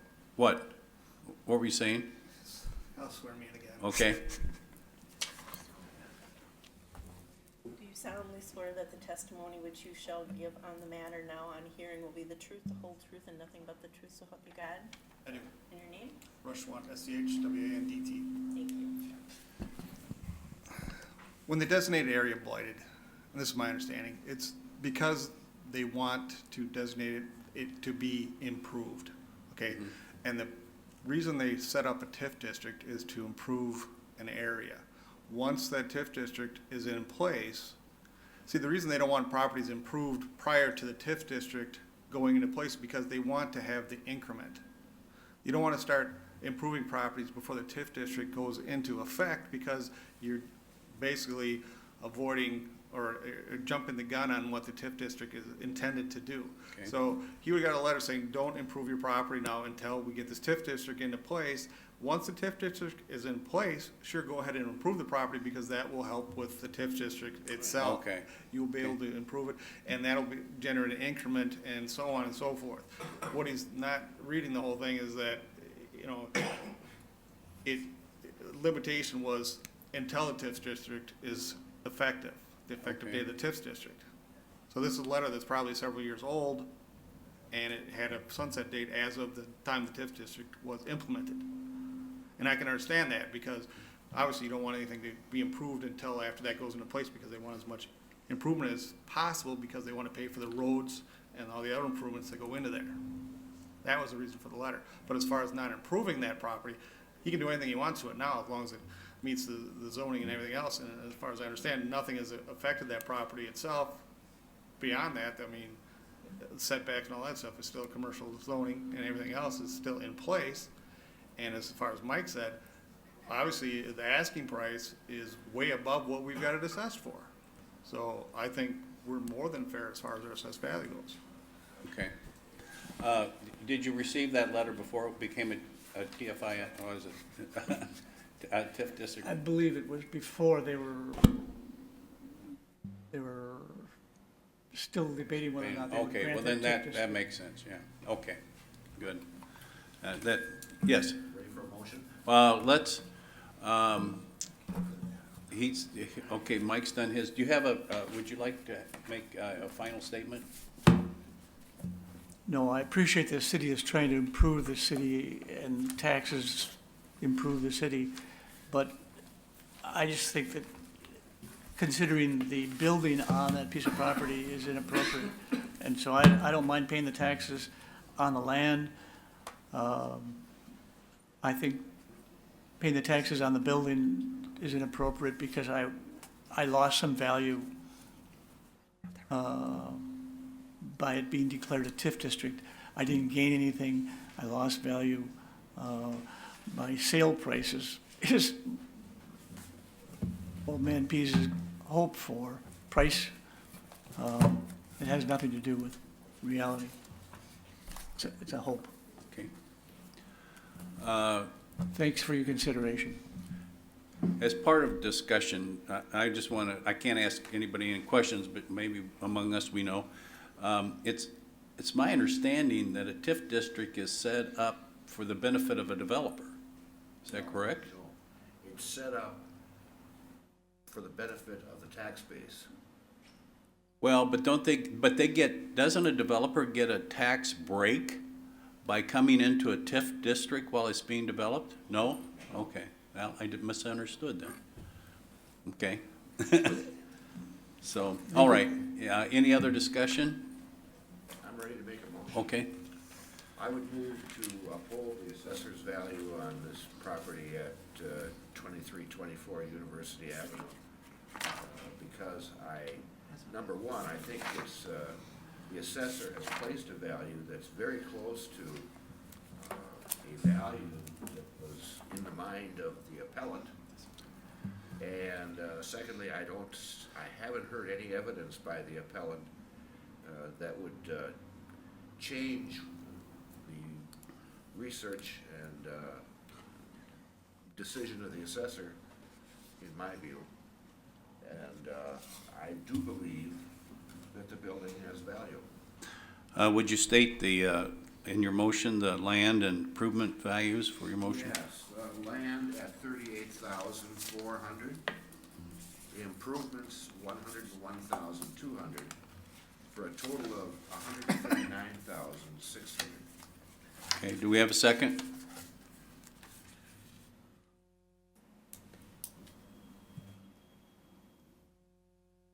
Anybody want a second?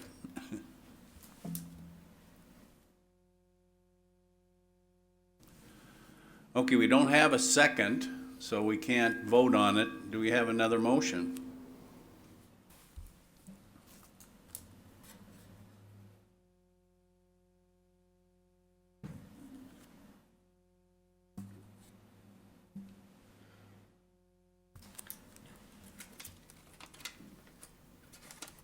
I think I would second the motion.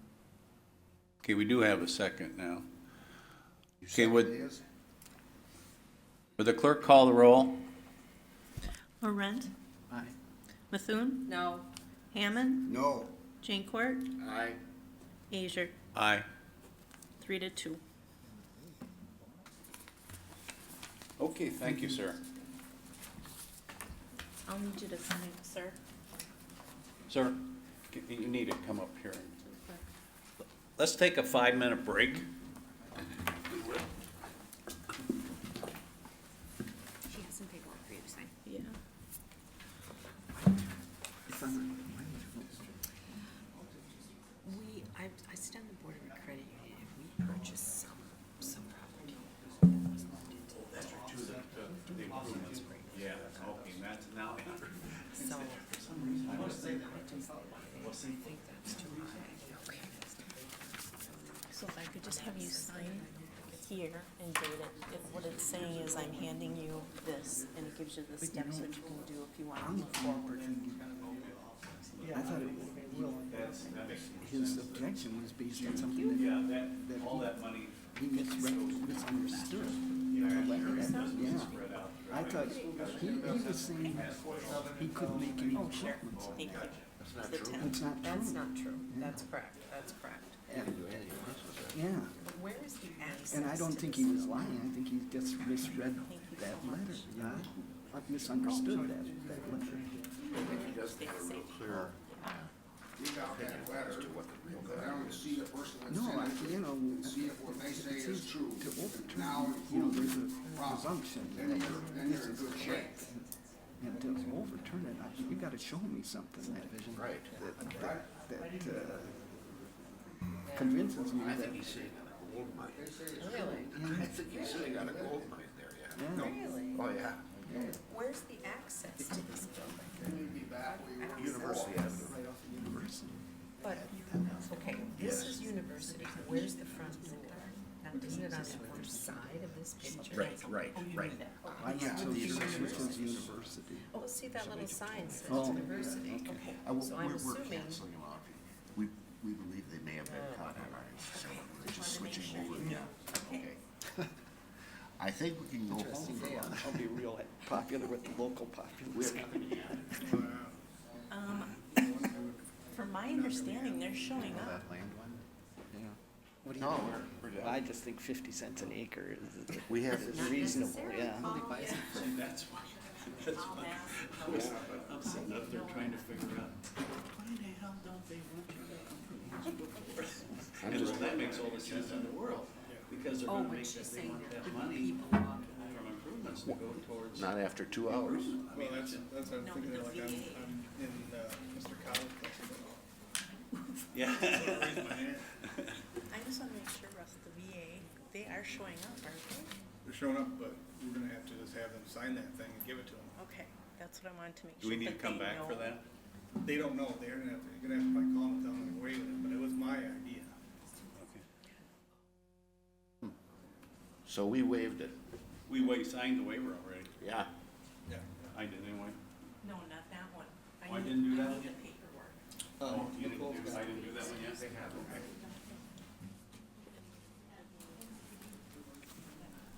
We waived the 115. For what? I don't think so. We waived it, but we didn't sign the paper. I didn't sign the paperwork on that one? Nicole's, no. It's on my desk. Okay, yeah, I So that's what I'm saying, we It's need in our to green folder. have them show up. Cause that's what we did, what was that last We year? would have to have, here's the difficult part. Poor mayor stuck his head in here If to they object to the waiver, let's say say hi to they us and we were all adamantly want wrapped the up in it. hearing, That's they good, he have- saw us they have to working. have an Yeah. opportunity to be able to He present saw- that he saw a argument rare to the board. thing. You could present your arguments as to why you want the waiver, why you think the waiver is appropriate, they could present an argument as to why it's not, and then the board would decide. You know, our whether two to agree with you, objectors, I whether don't to know agree how with they them. were going to, Well, that's what I thought. So I they think- agreed to do. you know, what they were When gonna do. came You in can't split Right, the, right, I thought you. Pardon me? you know, you can't split the had baby. agreed to it, that you had to. No, no. Okay, I was then waiting both for parties them- agreed to somebody to it, come up then in with that another situation, you don't have to Yeah. have both. They You said, can- okay, We wanna we- come back they this didn't- they didn't like it. Well, I know, but The I motion, haven't but talked to then you them. I gotta only have a- understood from the conversation I had with Barbara Broadbent that. You know, what I these people that understood are him to say coming to the is, hearing he based this his afternoon have objection no on that, intention of on a stopping misunderstanding of that letter. They're not going beyond. You So know, they may be Which, see, perfectly fine and I with had the a waiver misunderstanding. being already Yeah. granted, however, Now I if they wish to. understand. well, hold that's why I a was asking hearing, the then question we about, would is there a move legal forward to a status, it's motion blighted, to and what consider can you or can't the you do with approval that? They just of the don't want you waiver, to it would need to be Yeah. seconded, Yeah. seconded, Yeah. and then So, we would have that a makes a lot of sense. rehearing Well, on the waiver itself. I don't think it would be unconstitutional to sense? say you can't. So make then they improvements could on your potentially property. present arguments as to why they want a they're just hearing. saying, You hey, have we're a gonna designate this, or wait, down. you know. Maybe But I don't even call know if them, they could. I'll let them know that let them know that. the I assessment Well, hearing, maybe- or a waiver, maybe and they the board designated granted it as it, however, blight. if they're fine with So that, you then can't they're make free any to go to improvements circuit until court. it goes It into sounds like effect. they're That we Well, probably that's why I was okay asking with her it, if there's but- a legal Yeah. status is blighted that says you Yes. can't do that. Correct, versus giving it to them. I've never heard that personally. term Yeah. before. Russ, After, How- after. how could you, No, you gotta contact. You have to should do it ask her. before the adjournment, you have to mail or deliver before final adjournment. Okay, and that's the last thing, so we sit here and wait until they take it to the post office. We'll have to do another recess, and then what do we do? Oh, that's what being this afternoon you're talking about, come back? because the other party, that last waiver that was granted, the other party wasn't aware that the waiver was being sought. Oh. I was under the impression that both parties were in agreement, but because they weren't, they need to have an opportunity, if in the eventuality they don't want a waiver, let's say they want to Oh, have their yeah. hearing at the board of review, then the board They would should. have to, you guys would have to reconsider. There would have to be a motion to reconsider, Yeah. the approval of the waiver would have to be seconded, voted. Which one is voted. that? The very last one. That's VA. 115. Oh, And the then you would have another essentially Russ would be putting in his request again, or continuing Okay. his request for the waiver, and then you would again have a hearing on the waiver itself. Okay. So you could end up at the same conclusion, essentially granting the waiver, and then they would still be in the same position, but at least But they'd if they be. came in here and said, we want a hearing, Right. we can decide we want to go ahead and hear. Well, I would say I don't want the hearing because, number one, they dropped off a 500-page lease. Right, you could say that it's too complex and too complicated. Right. I mean, we could- So those are the arguments that Russ could give, and you could still agree with Russ and still Yeah. grant the waiver, however, it's a matter of whether they wanted to present arguments as to why they want to have a hearing. And Okay. the board needs to. I can't see them wanting to have a hearing. No, I because feel they- like they would be fine, but we have to, in that eventuality, we just wanted to be prepared for that. Okay, well, let's give What it. are we doing? Give them a call and let them know. Yeah. And then if they're okay with it, with having the waiver granted and then being able to go straight to circuit court, then. That way we just have to drop in the mail before we sign that. Before we adjourn, right. And then we could say that both parties agreed. Yeah. That would be the basis for the waiver. Okay. For now. Are we done? No. Yeah, but I have to go down and call. Oh, I'm just gonna. ETPAS. okay. And if you would, okay, and if you would raise your hand, we'll have the clerk swear you in. Do you solemnly swear that the testimony which you shall give on the matter now on hearing will be the truth, the whole truth, and nothing but the truth, so help you God? I do. Thank you. You may be seated. Mike, you're giving testimony? Okay. Would the clerk swear Mike in, please? Do you solemnly swear that the testimony which you shall give on the matter now on hearing will be the truth, the whole truth, and nothing but the truth, so help you God? I do. And please give your name and, Kochaber, Kochaber. and would you read the description of the property for the record? Sure, we're looking at 3221 Voyager Drive out in the industrial park, parcel number 21-177. Its land value is at 129.6, improvement value at 748.1, for a total of 877,700. Okay. Okay, sir, would you like to present your evidence at this time? Sure. About a year and a half ago, we purchased this property, which was, as you terminology would be, an arm's length transaction. We bought it for $595,000. It was not a distressed sale. I don't know if there were other buyers in the mix or not. We obtained conventional banking, financing, and the bank required an appraisal from a qualified appraiser. That's where Leanne came in. There were two results we had. We had a $640,000 from a sales and market approach and $625,000 from an income approach. This all passed the bank's underwriting process, and we did receive a commercial loan on the property.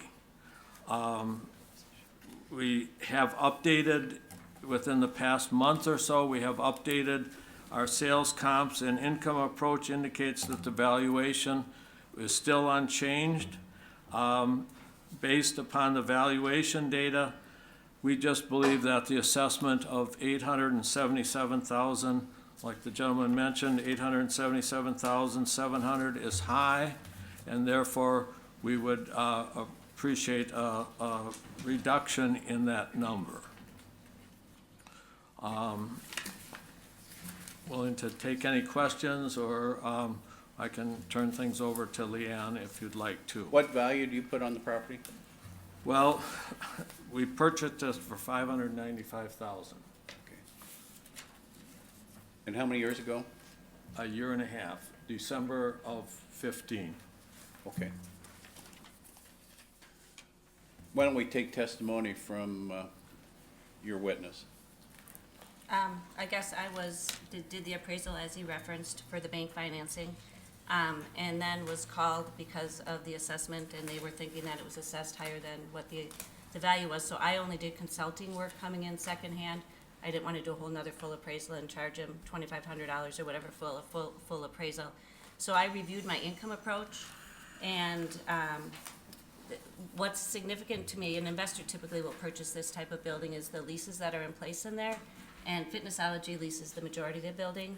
Their rent is at, I guess, can I share this information about your rent? And you don't have a problem with that, do you? If I share information about? No. Okay. The rent remained unchanged. It's $3,800 a month, triple net. And then they have a chiropractor that's in there that pays $1,000. Those were the same rents that were there when I appraised the building for them for their financing. So the rent remained unchanged, and I actually did a study for them of market rent for retail properties. I have addendums if anybody wants to see all this. And I also had two actual strip centers that have leases in place that support the rent, which is a little over $5 when using that $3,800 a month figure. So in my opinion, the market rent has remained unchanged since I was last there. Another part of the income approach is to look at vacancy rates. I subscribe to a place that I can get, again, I can give everybody these addendums, but this is through CoStar, and this is for the first quarter of 2017.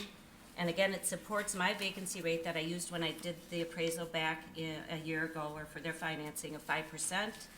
I also supported the expenses again of 5%, and I used an 8.5 cap to convert that NOI into value.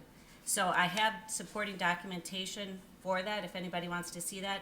But it was my opinion that my appraisal, which I did for that financing back then, would remain unchanged today, considering all that factors into the income approach. I also did pick up three sales that, again, I thought supported my value from when I was there, a year and a half ago. So that's the only purpose I was here for, to see. What is your value? I can't give that. You can tell them what my appraised value was, because I'm confidential to my bank that I was working with.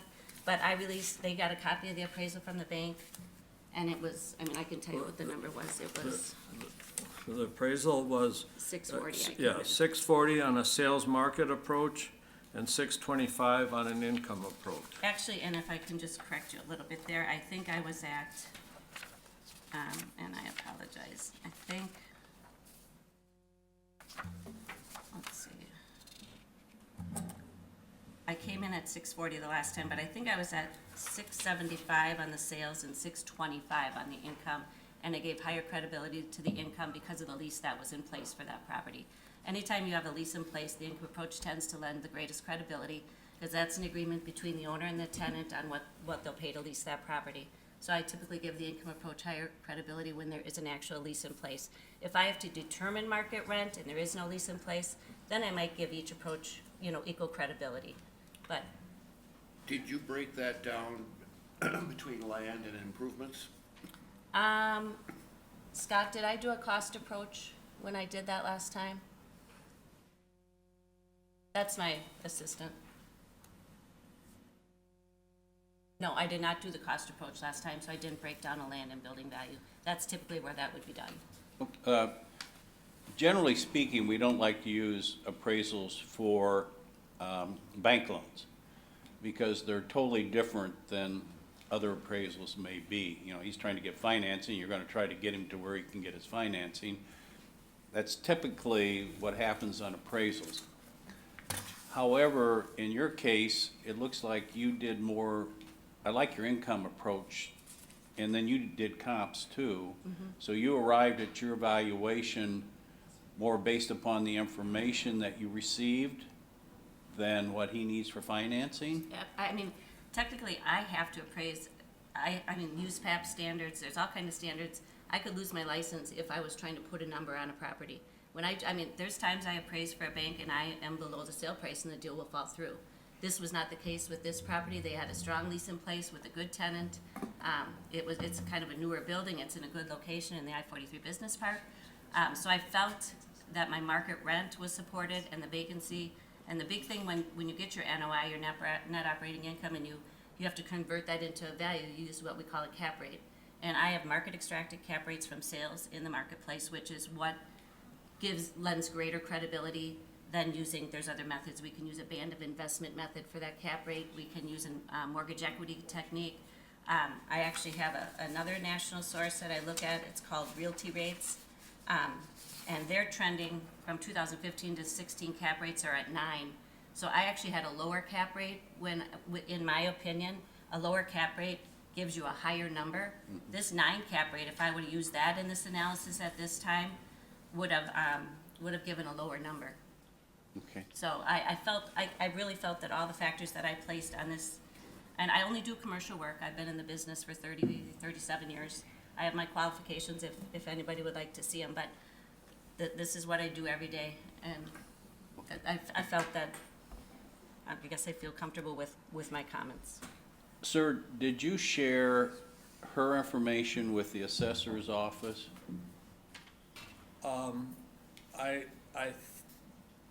No. Okay. Okay. You did not. I'm not the gentleman that would have transacted that with them, but I know there was comments made back and forth, but I don't know what was said. Mike, do you have any reference to that? Or do you have any reference to that? Well, we'll hear from them, but. Okay. Okay, so I was just wondering from your. I think there was comments made, but I'm not sure exactly what the details of that were. Were there any, did the assessor's office make any accommodations by lowering your assessed value from after you made initial contact? Not that I'm aware of, no. You would have known that, but you Yeah, didn't. no, Okay, okay. Yeah, I think that's a good question, but I'd like to hear the lady, has she been in contact with the assessor's office? Or to her knowledge, was your work shared with them?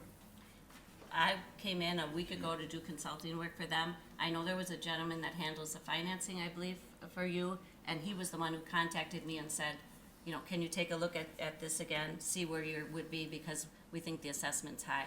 So I had no contact with the assessor's Okay, office. yeah. thank you. Probably wouldn't anyway. Any other questions of the objector? Okay, Mike? I do have some questions. We had a sheriff's sale in 2014, correct?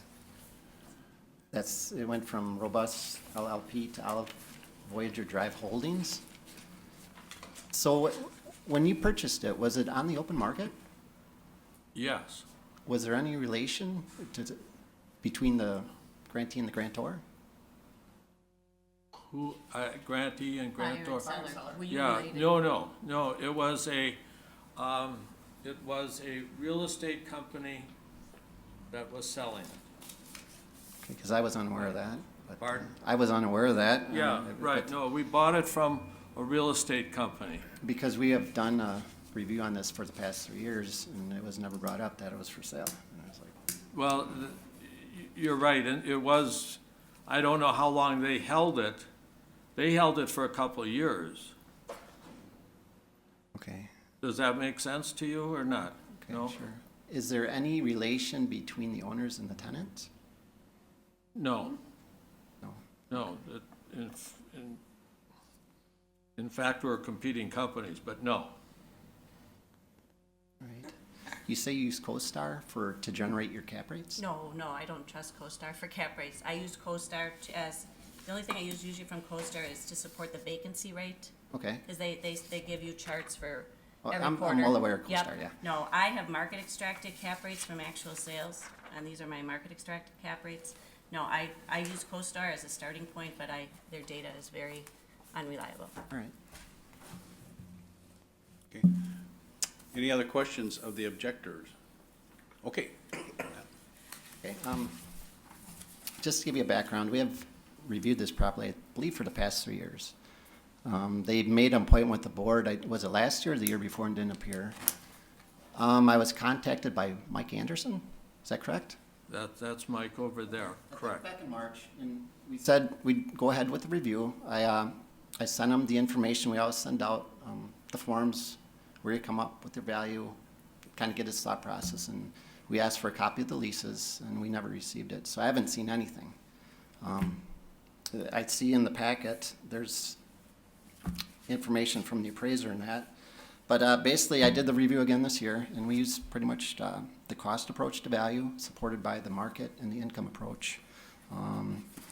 So we have a cost value of $877,700, and I believe we used 7 comparable sales within the industrial park, most likely within a block or two of the subject property. Comparable one was right next door at 3237 Voyager Drive. It's sold, being pretty much 50% complete. And you can go through and just see, we'll look at the dollars per square foot per sale. 745 Ontario Road, multi-tenant type building, sold for $100 per square foot. Goddard Way, which is just a half a block down, 930 Goddard Way, it's office, mainly warehouse type building. You're looking at $89 a square foot for mostly a small office and warehouse building. A couple buildings down, 3201 Voyager Drive, which office type building selling for $101 per square foot. And 3060 Voyager Drive sold for $109 a square foot. 3175 Voyager Drive sold for $161 a square foot, and we just had one in January at 3125 Voyager Drive, sold for $135 a square foot, which clearly supports our assessed value. I looked at the appraisal you completed back 2014 or 2000? No, my appraisal was from October 13th, 2015. 2000, okay. So you had a copy of that appraisal? We had a copy of the appraisal, and I was just going through comparables. The first comparable was purchased by the tenant. It wasn't open on the open market. I guess, can I get that appraisal? I don't have that up here. I don't have a copy of it. No, with I me. have it in my, if you want me Sure. to get that. If you're gonna talk about that, I'd like to have my report. Scott, you mind bringing that up?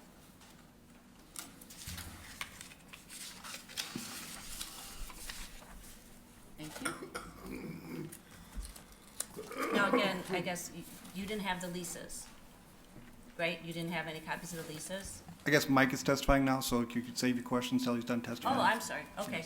I guess I don't know how this works. But we reviewed What comparables. What page are you on? I have no idea. I don't have a copy of the appraisal. Oh, okay, so I'll go to my, that's what I have here. Comparables 2 and 3 were REO sales, and comparable 4 we didn't consider comparable. Located in Howard, it was not a comparable type building. And we did an income approached value as well. Basically what we did, we used $12 a square foot for the upper and $6 a square foot for the basement. Vacancy loss is 7%, with expenses triple net 10%, and we used a cap rate of 11.3%, which supported our current assessment at $899,700. And basically, when we're looking at comparable rents, we used them out in the industrial park with similar type basement type rentals and first floor office area. There's one right next door that is currently getting $13 a square foot for upper and lower. Just down the road, you're looking at 840 Challenger Drive, which is within a block or two. They're getting $12 a square foot for similar type multi-tenant commercial building. And if you want to even compare, I was looking for basement rentals with above office space right down here on Pine Street. An older building, not in the greatest shape, getting $6 for the basement, $12 for the above. So I think that supports our assessed value.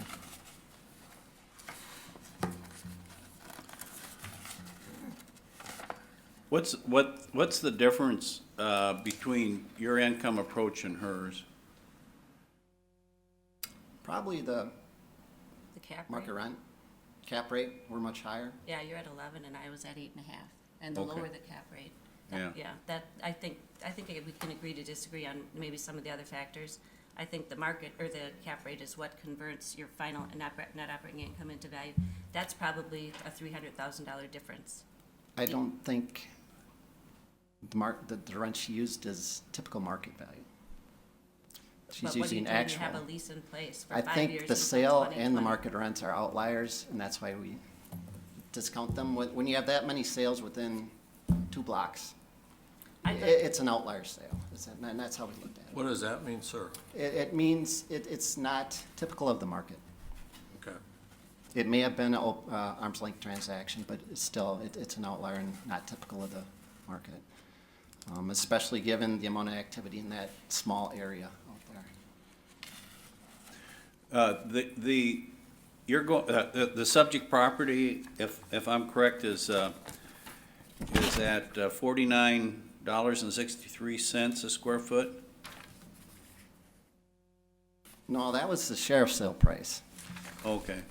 We're looking at around $71 a square foot. How much? 71? Okay, $71 a square foot. It's still much lower than a lot of the other properties around there, isn't it? Yes. I mean, a lot of those are over $100 a You're looking at- square foot. This says 84. 84.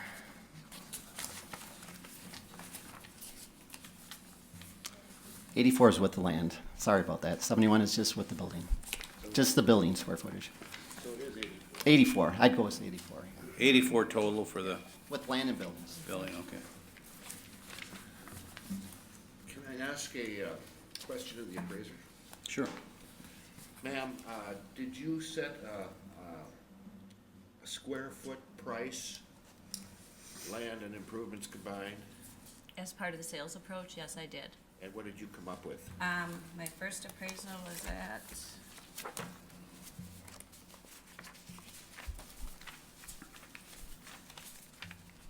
$72. 72? Yes, Thank you. you're welcome.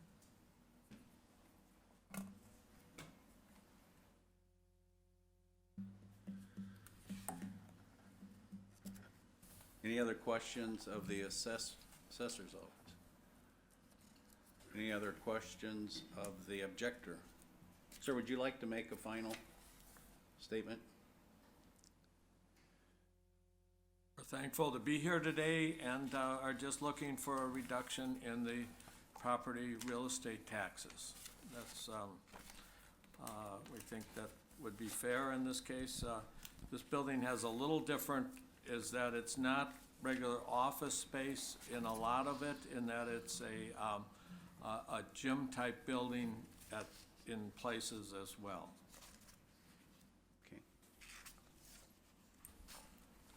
I'd just like to make one comment before we take a motion. There's an extreme number of, I mean, he had a lot of sale prices and recent sale prices from buildings in that industrial park. And, you know, it looks like the square footage is much higher than this building. It seems to me that the assessed value is pretty reasonable based upon that. Any other comments before we, do I have a motion?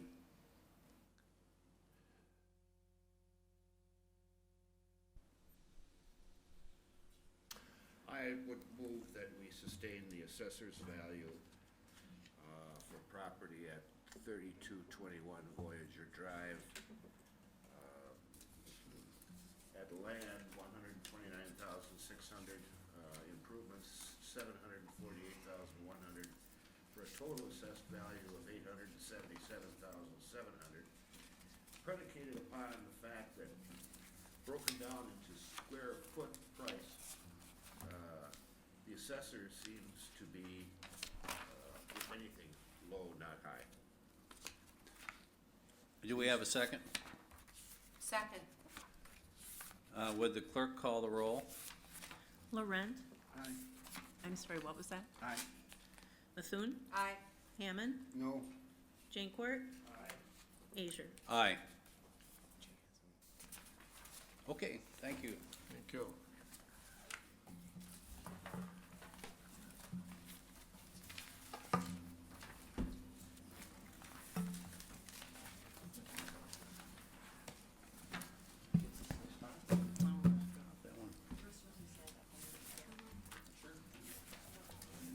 No, I'll need a signature. Jay, you're you're Just hang on a going second. nay, but you have no other alternative.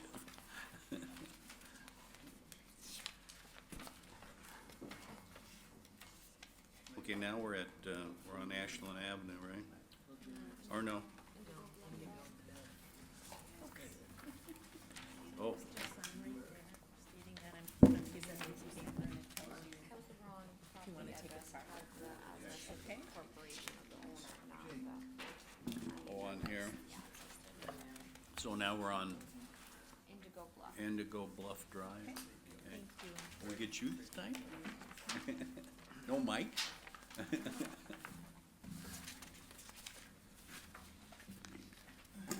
Oh, this is the preserve where they're built, where they got the, that's where the swimming pool is and everything. Where is it? Out off of Huron. It's a housing development that has HOA fees. There are homes in there that are affected. The guy I play golf with all the time, he has a house in there. Some homes have basements, some don't. They have HOA fees in there where they take care of everything, including the bushes, the lawns, the roads. This building right here is where their clubhouse and pool are. But it's off, if you go down Huron Road, it's all off, back off of Huron Road. And I think looks like the newest area of the preserve's got some real big buildings, big homes back in there, but most of them are like two-bedroom homes, things like that.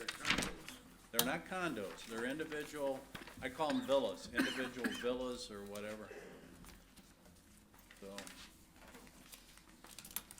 okay.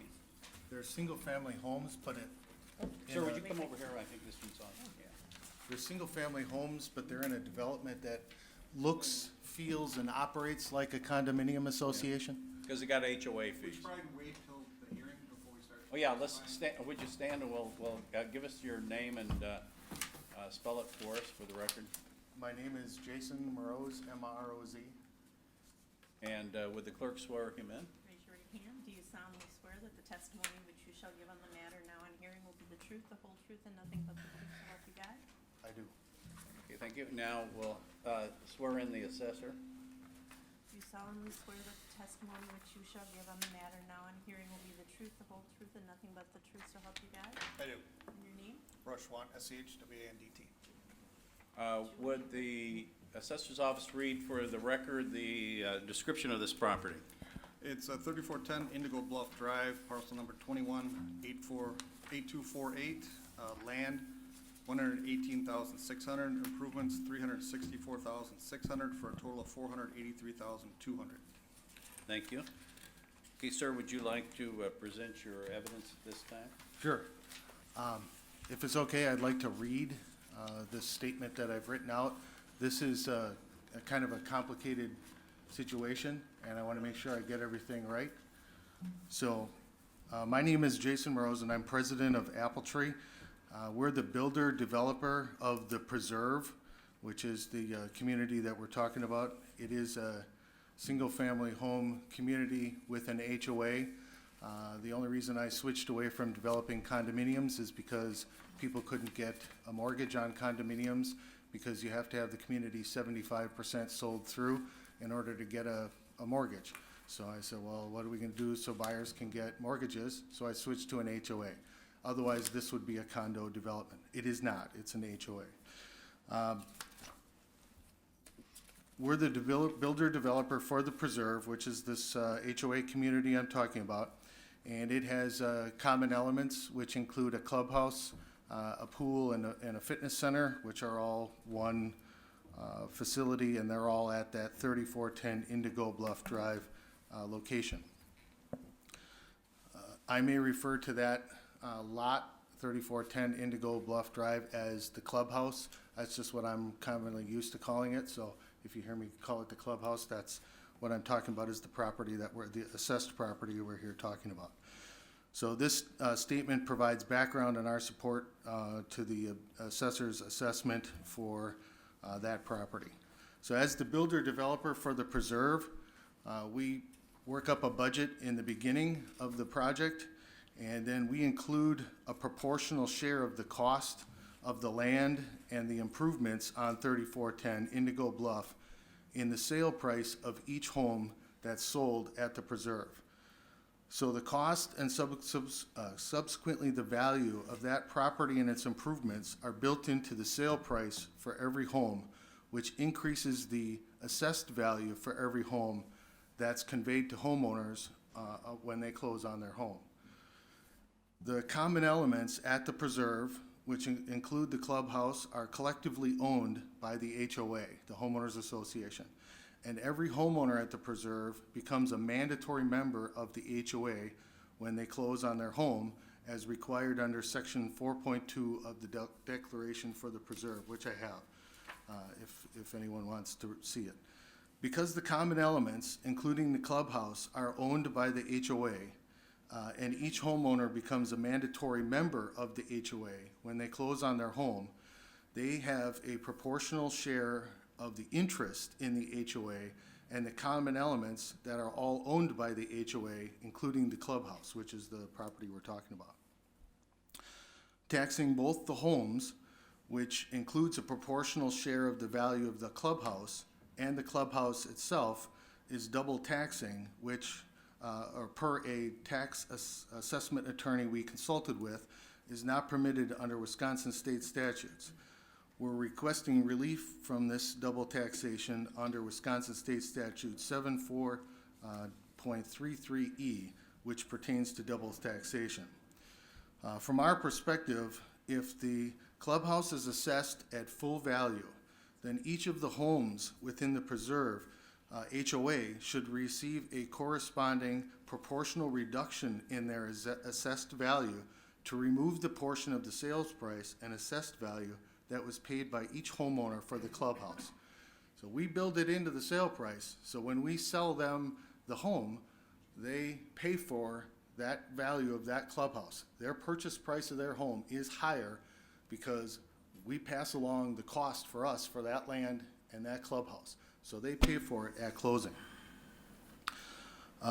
Again, our position is assessing both the homes and the clubhouse at full value is double taxation because that proportional share of the value of the clubhouse is built into the sales price on which the assessed value is based for each home. If 3410 Indigo Bluff Drives continues to be assessed at full value, then we feel each homeowner at the preserve should then contest the assessed value for their home to omit the value of the clubhouse, which is currently included in the assessed value for their home, to avoid paying property tax twice for that amenity. Assessors in similar communities we've developed have assigned a value of $0 to the clubhouse. The ownership structure was technically different in those communities because those developments were condominiums. However, each homeowner at the preserve has an equal interest in the HOA, and the HOA owns the common elements. So taxing both the homes and the clubhouse at full value is double taxing. It's essentially collecting the taxes twice on the same value. So with that background in mind, we request relief from double taxing and a reduction in the value of the clubhouse to either a minimal or zero assessed value. Thank you. Any questions of the objector? How many lots in this preserve? There are a total of 3 phases.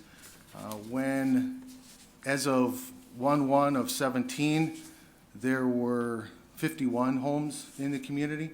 We're in the process of adding another 34 homes with another plat, which would bring the total to 85, but that would take place, it hasn't taken place yet, so it wouldn't be necessarily applicable to the 1/1/17 assessment.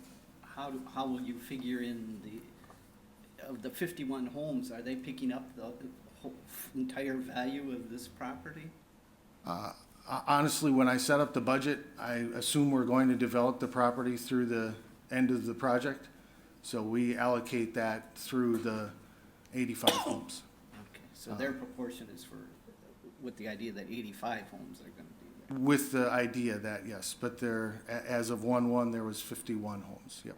Okay. Is it built in, do you build the homes for the, is this property built into the land value or to the finished home and land value?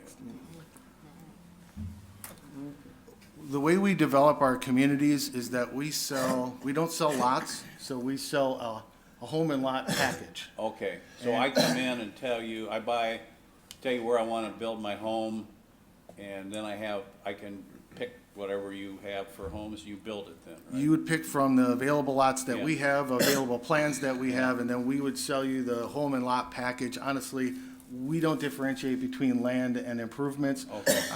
So I take the whole value of that, or the whole cost that we anticipate for that property, and then we factor it into the overall budget for the project, which then determines the sales price for the homes. Okay, now, and you also mentioned that in other of your condo units where you have HOA fees, that the tax base has accepted your theory that you can't double tax the owners or the owners of the condos? That's correct, and we also had, the Village of Ashwaubenon also agreed with our methodology until they were contacted by the City of Green Bay's Assessor's Office, at which time they notified us that they're going to reassess, which we're going to contest, because again, we don't believe that the homeowners there should have to pay tax on that building twice, both as part of their dues for the HOA and as part of their assessment on their homes. Is that a condo complex?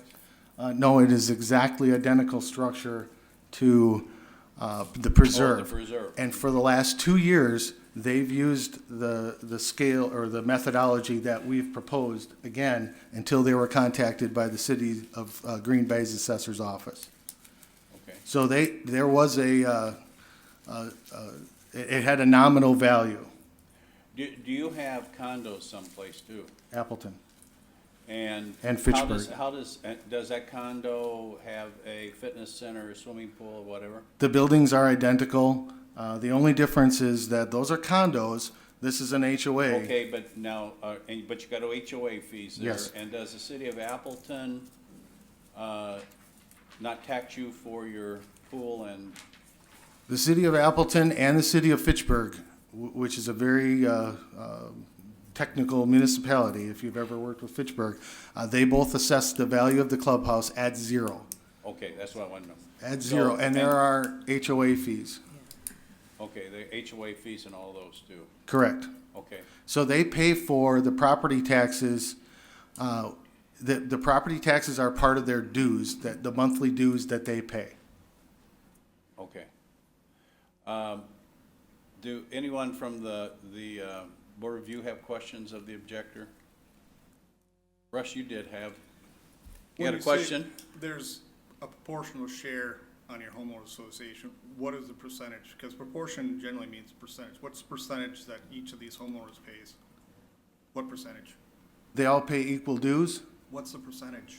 Our attorney has advised me that because it doesn't specify a proportion, they all have an equal interest in the So ownership. there's no percentage. So in your condominium declarations in Appleton, Fitchburg, those specify a percentage, correct? They do. So you're saying they're exactly the same? I'm not saying they're exactly the same. You just testified earlier that they're set up exactly the same. I did not say that. Okay, we'll disagree on that. I said They're not that- the same. So they're not the same. I said that they are similar in the way they operate in terms of the dues paying for the assessments and each home paying for being assessed as well. Okay, what I understand is that in a condominium association, because I lived in one, you have in your condo documents, in your homeowners, you actually have a percentage fee that's spelled out in your ownership documents. It tells you the percentage that you pay towards common area elements. That's not the case here. This is a homeowners association. Wait a minute, now you're testifying, not asking a question.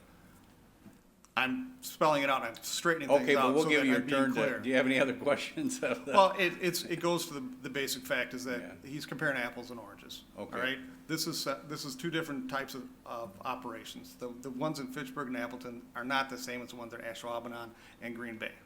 They're two different entities, they're two different types of things. As far as my testimony goes, we looked at this property, and as you can see from our historical assessed value, the value on this property has been the same since 2015. It's been 118.6 on the land, 364.6 on the improvements since it came into existence. We do this the same for any type of property that has a parcel, an individual parcel, whether it be a condominium association, whether it be a homeowners association, or whatever it is. If it has an individual parcel and it's not exempt, it has a value. We put a value on it. In this instance, we recognize that it's part of a homeowners association, but he assumes that we're assessing the properties at 100%. We are not. So his argument that we are assessing everybody double is incorrect. We are not. So we take that as a separate parcel. We've got very examples around the city that we're doing the same thing. So we're doing it uniformly throughout the city. I don't really care what other cities are doing it, as long as we're doing it the same within our jurisdiction according to law, which we are doing. Everybody's being treated the same, fairly, and we're not double assessing. We're specifically assessing that property separately. Mainly because if it were up to the association, if they wanted to, they could sell that building off separately. That's something they could do. So we have a separate assessment on that. Well, but can they sell it off well, you're saying they could sell it off because the purchase documents of the property there do not specify what percent the owners. No, I'm just saying it's a separate parcel. And if the homeowner association agreed to, they could sell it off as a Well, they separate could, parcel. yeah, but it would take the whole, you'd have to have every homeowner. Not everyone, you'd have to have a majority. A majority could sell it Right, off. they could sell it off, but that goes to the same thing. We still assess it separately. We're not assessing it with the other properties. That's the main thing. That's the difference. He's saying that we're assessing it with the other properties. We are not. If he chooses to include the value of that building in his sales prices, that's his choice. That's not my choice to assess it that way. I choose to assess it separately, that building separately, along with, and not assessing those properties at 100%. That's what we're doing. And I don't care what Ashwaubenon does. Well, They but if the value is worth X number of dollars and it's built into everybody else's purchase price. We're not assessing at purchase price, is what I'm trying to say. Yeah, but you're assessing each one in there at what, I mean, what are you gonna use when you use your assessed value? You're gonna look at what they bought the property for. We're not assessing at sales price, is what I'm telling you. We're allowing for a difference between the two, so we're not assessing it. We're not including the value of that associated building in with the value of the individual homes. Well, how are you gonna know what's in there and what's not? What do you mean Well, I mean, how are you gonna, you look at, I buy a piece of property in there for $275,000, okay? Right. Okay, what are you gonna use to value my property? The same thing that we always do. We go through the property and value it, but we assume because it's a homeowners association that we take some out of there for the fact that there's a building that's owned by everybody. Do you do that? Yes. Well, how do you know what's in there to take out? We have a value on that building. Okay, so you're saying you take, if my property, if I buy it for $275, you're not gonna assess me We're at not assessing it at $275, no. Okay, I guess I'd like to see what what the purchase. Very rarely are we, in that subdivision, we have new houses, we could be assessing them at 102% of market value. We're at probably 95% on all the properties out there. So at $200,000, we're at probably $10,000 below market value. Well, but what are you in the rest of Green Bay? At rest of Green Bay, What percentage are you in the? we're at 102%. We're at Okay, 95% in that subdivision. Okay, so the rest of Green Bay now is at 102%? Correct. Okay, and you're at 95 there? Yes. I got you, okay. Thank you. Do you have a question on it? I have multiple. Okay. I'd like to address several things that were stated. We missed the window because the assessment letter went to an old address, and so it didn't catch up to us. So that's why so we just missed it by a little bit, and we called and they said, no, you missed the window, too late. Other than a one-word email from Mr. Schwant, I have never received any feedback to help us with this situation, identify what the city's position is, and that one-word email was nope. That was his assessment of an email that I sent him. So he sent a one-word email. I had no way of working with him. I got one-word email, nope. The problem with that is that all his emails between his person in his office were with Julie and her. I was copied in on the emails. I wasn't part of the email. That one-word email was actually addressed to Julie and inadvertently sent to him. I apologize for that. But all the conversation with her and Julie, there was pages and pages of conversation in which they weren't answering the questions that we were asking. So it got to the point that rather than try to get them to answer the question, we just said, go to the board review because you're not answering questions. We tried to get them to basically say that this is not a condominium association because finally after looking at the documents, we realized this is not a condominium association. This is a homeowner association, totally different beast. So we're not treating it as a condominium association and gave them what they should do to go to the board review.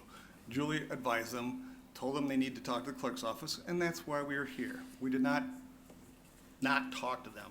We talked to them all along. We have pages and pages of emails. So for him to say that we didn't discuss this with them is totally untrue.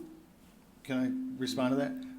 What they didn't do was give us their position, that it was not a condominium and that it was an HOA and that's somehow different. That was never stated. There is no email that states that. So I have a question for the assessor. What do you assess the homes at the homes that Redu is developing on the east side in that same subdivision? What percentage? Off the top of my head.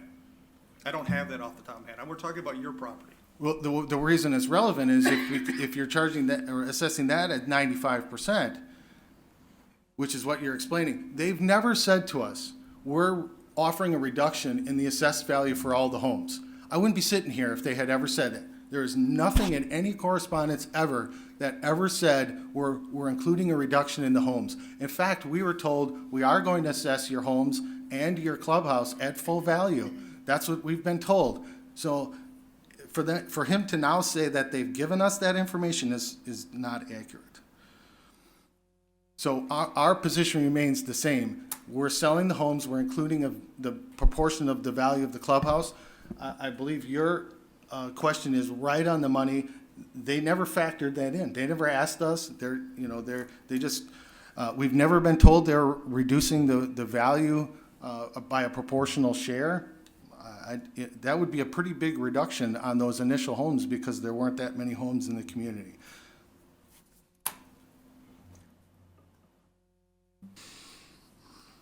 Any other questions of anybody?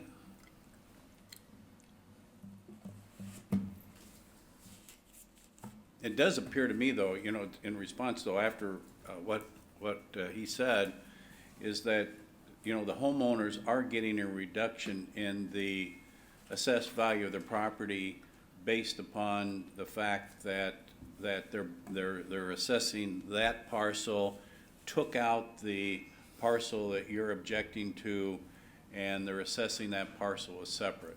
Because we've never been told that, that's what's happening. And because we have seen the assessed value on our model homes, which is very similar to what the asking price is, which I'd have to double check, I don't believe that's the case. I don't believe that there is a reduction being taken out specifically for that. In order to know that, we'd need to see what the assessed value are for the homes, the single-family homes that are not part of the HOA, which Ryan Redu is doing in the east side of the preserve that aren't part of this HOA. But if they're at 95%, then the statement is not factually accurate.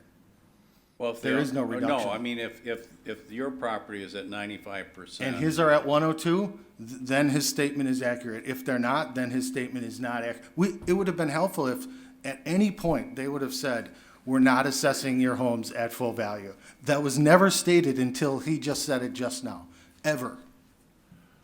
I wouldn't be sitting here if, I wouldn't have bothered wasted your time. I wouldn't have wasted my time. I wouldn't have wasted everyone's time if at any point they had said, we're not assessing your homes at full value. I think they are. I think they're assessing them the same as the ones on the east side at 95%. Sure looks like it based on my assessments. I wish I had my assessment. Again, I would have been more prepared for that response if I had received it other than a word nope. Are those homes on the east side, they're part of the preserve, but they're not part of the HOA? That's correct. It's all one big development from appearance because there's a fence that goes around it. And there's Yeah. signs at each entrance that say the Yeah. preserve, but roughly the east half is a single-family development, and the west half is an HOA development, which is what we're doing. Again, this is extraordinarily frustrating to come here and now be told that they're receiving a reduced assessment, which... I have a question. Sir, now that you have heard testimony by the assessor under oath, and are you still in objection to the assessed value? Now that you understand how he arrives at it? Respectfully, I would need to confirm that what he stated today, which has never been offered to us before, is actually factually true. Because the assessed value that we received on our model homes, of which we own a few in that community, my recollection is that they're very similar to what our asking price is, which tells me that they're not adding in any specific reduction for the value of the clubhouse. I just would have to do a lot more math, and I'd have to find out what the homes at the east side that are not in the HOA are assessed at factually, because none of this information was provided to us until today. Julie, you communicated with him? Someone did, from my right? office. Julie did from. Julie, you did, right? With someone from my office. Via email. Okay. And we talked on the phone once as well. That's true. Can you stand and, can I swear you in? Sure. solemnly swear that the testimony which you shall give on the matter.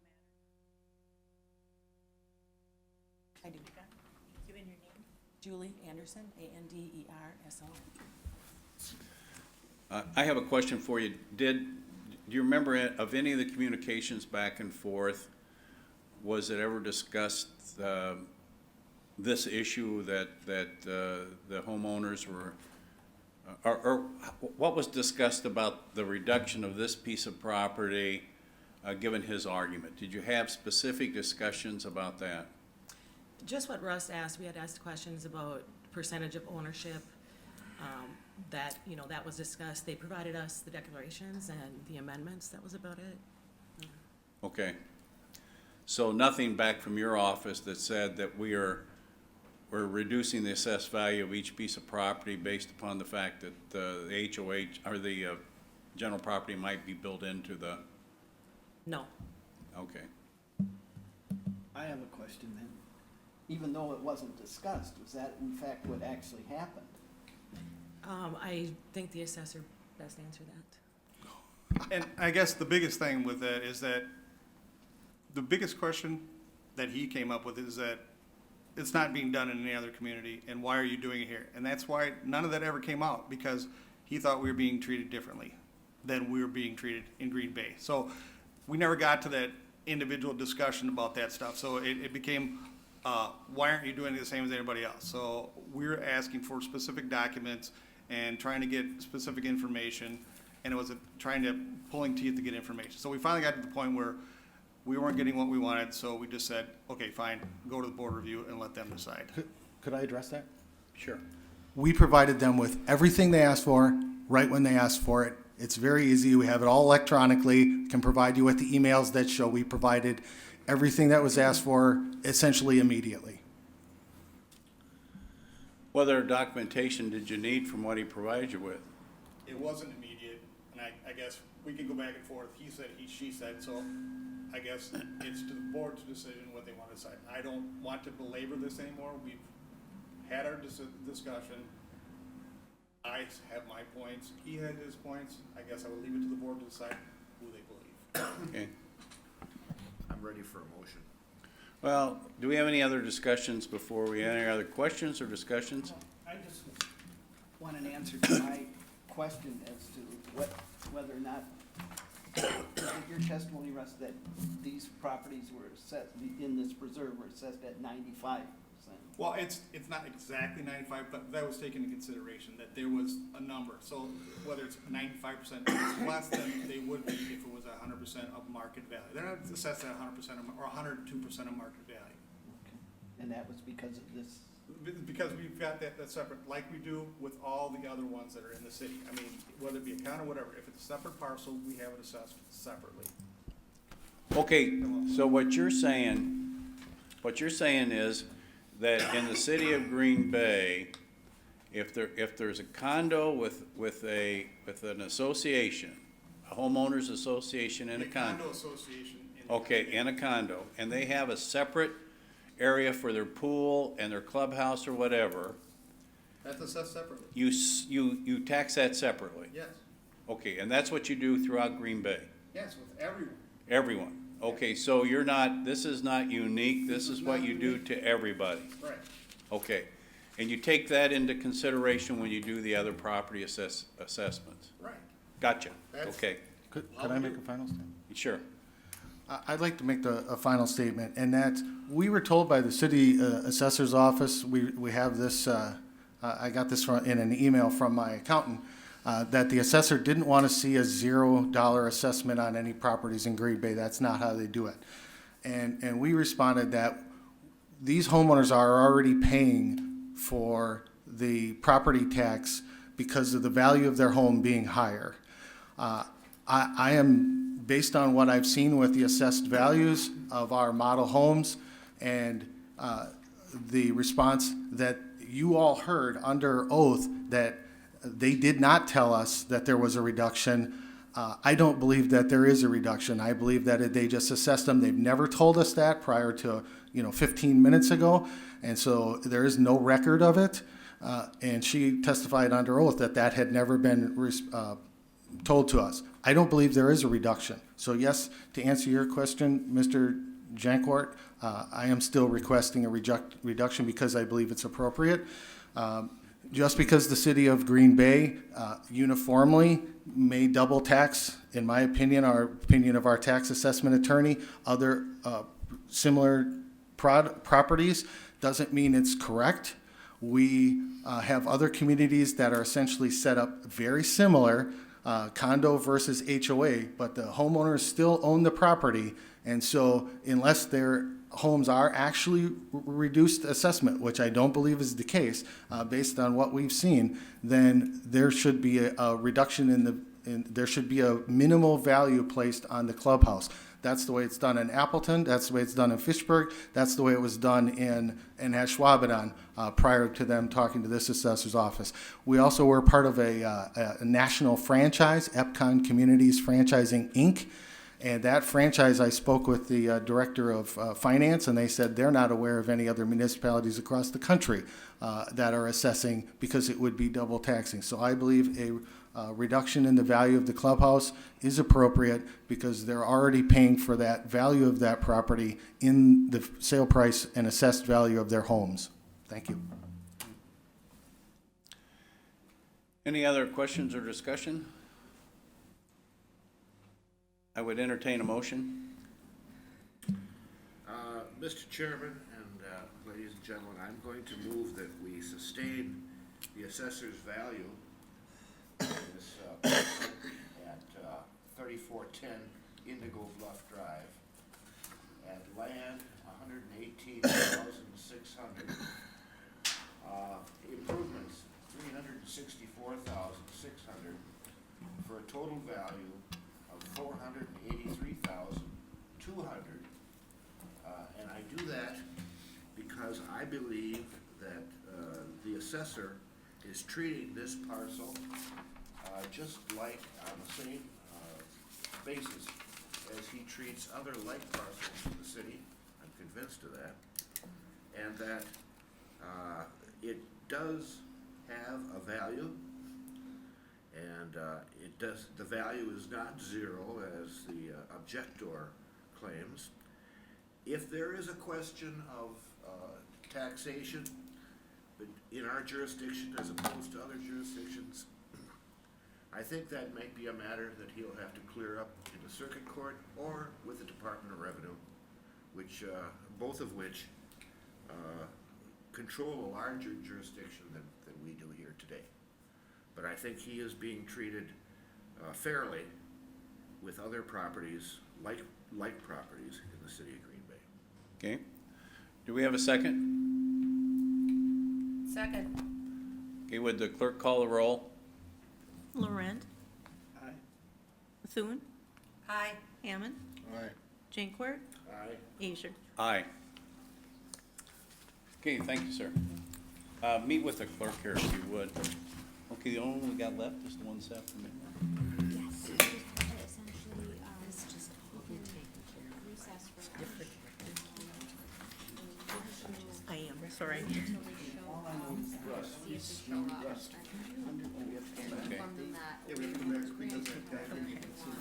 gonna have you sign. What you're signing is just saying that I'm handing you this. I figured out why I was like, What you need to do here. Some portion is tax if you got a whole piece. Thank you. And a whole piece of on that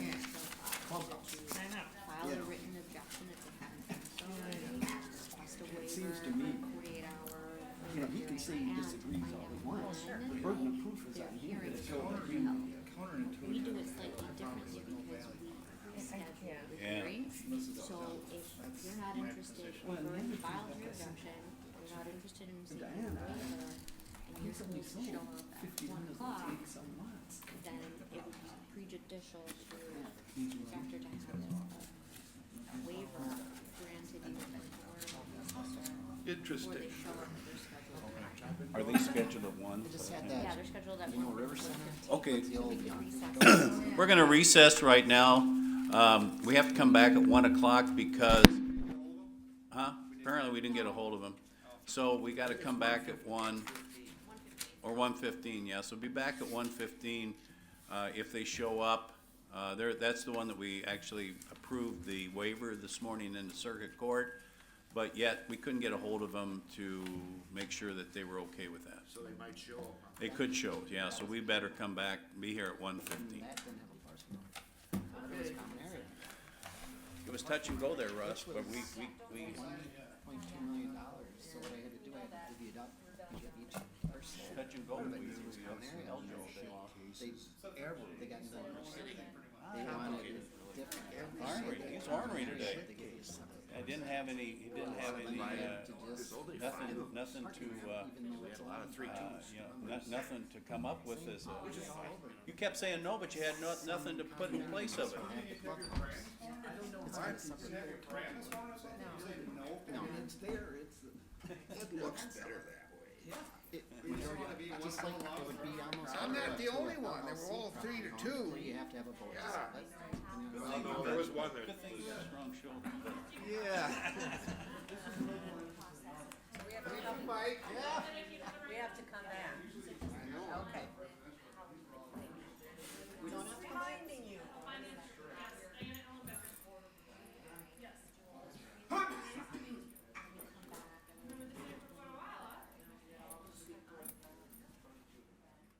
You're awful quiet today.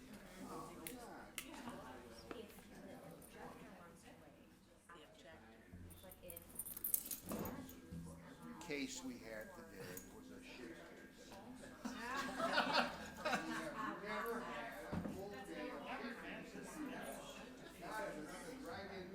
Well, then you don't have to worry about it, because you don't have 117, maybe waive it, and you'll be done.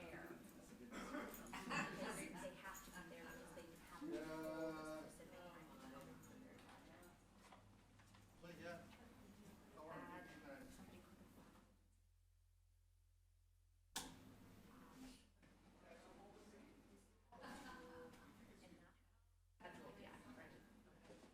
I would set up, you don't have to pre-schedule, right, so let's say they're not, it's not, and they show up within the first 2 hours, they have to, because they don't have a scheduled time to show up. Okay.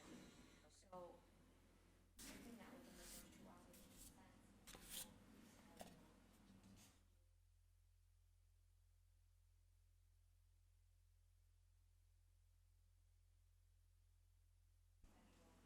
All show up in the first 2.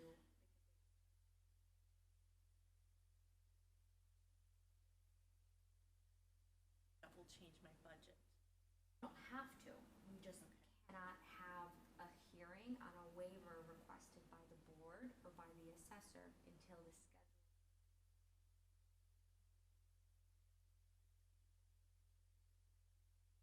Still keep it the way that we just can't do the hearing on the waiver of a hearing.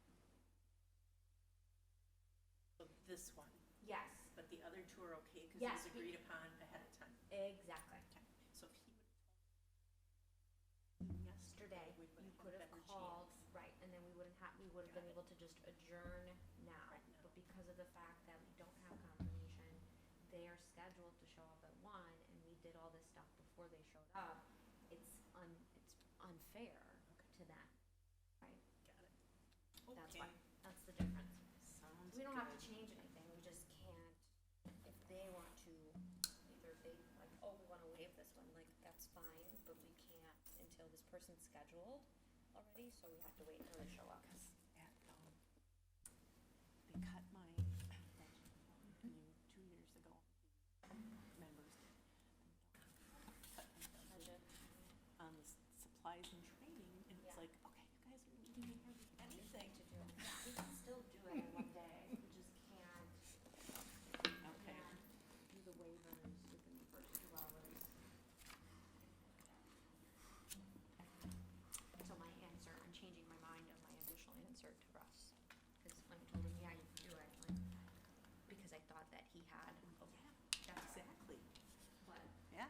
That makes sense. That makes a difference. Yeah. Right. So, alrighty.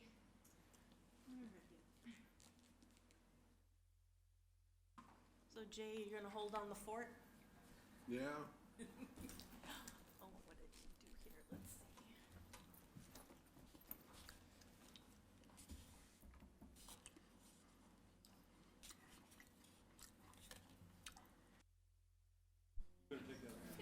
What are you reading? What are you reading? Ain't nothing, is it? Okay, I'm gonna call us back into session, That's a microprocessor. because it's 1:15 and our 1:15 is here now. It's the. Would you like to come up? If you wanna do some design, special work, that's what they've been using. Yeah. Okay, It's just for you. Okay. there you go. I did not know that. Sit over here, I think this microphone's on. By the time you And show if you'd up, stay standing and state your name and spell your last name for us. Stephanie Nyhus, Nyhus. Okay, and then I'll have the clerk swear you in. Okay. haggle over, okay? Do you solemnly swear that the testimony which you shall give on the matter now on hearing will be the truth, the whole truth, and nothing but the truth, so help you God? I do. We're gonna do something a little bit different now. This is the case that you wanted to waive, right? Correct. Okay. Do you have any objections to the waiver directly to circuit court, or would you want to present your testimony today before us? I'm sorry, first of all, I apologize for not getting the message. I must have been in an area without service. So, if you could explain a little bit more about the waiver. Sure. Okay. Let's put the assessor under oath and he can explain it to her.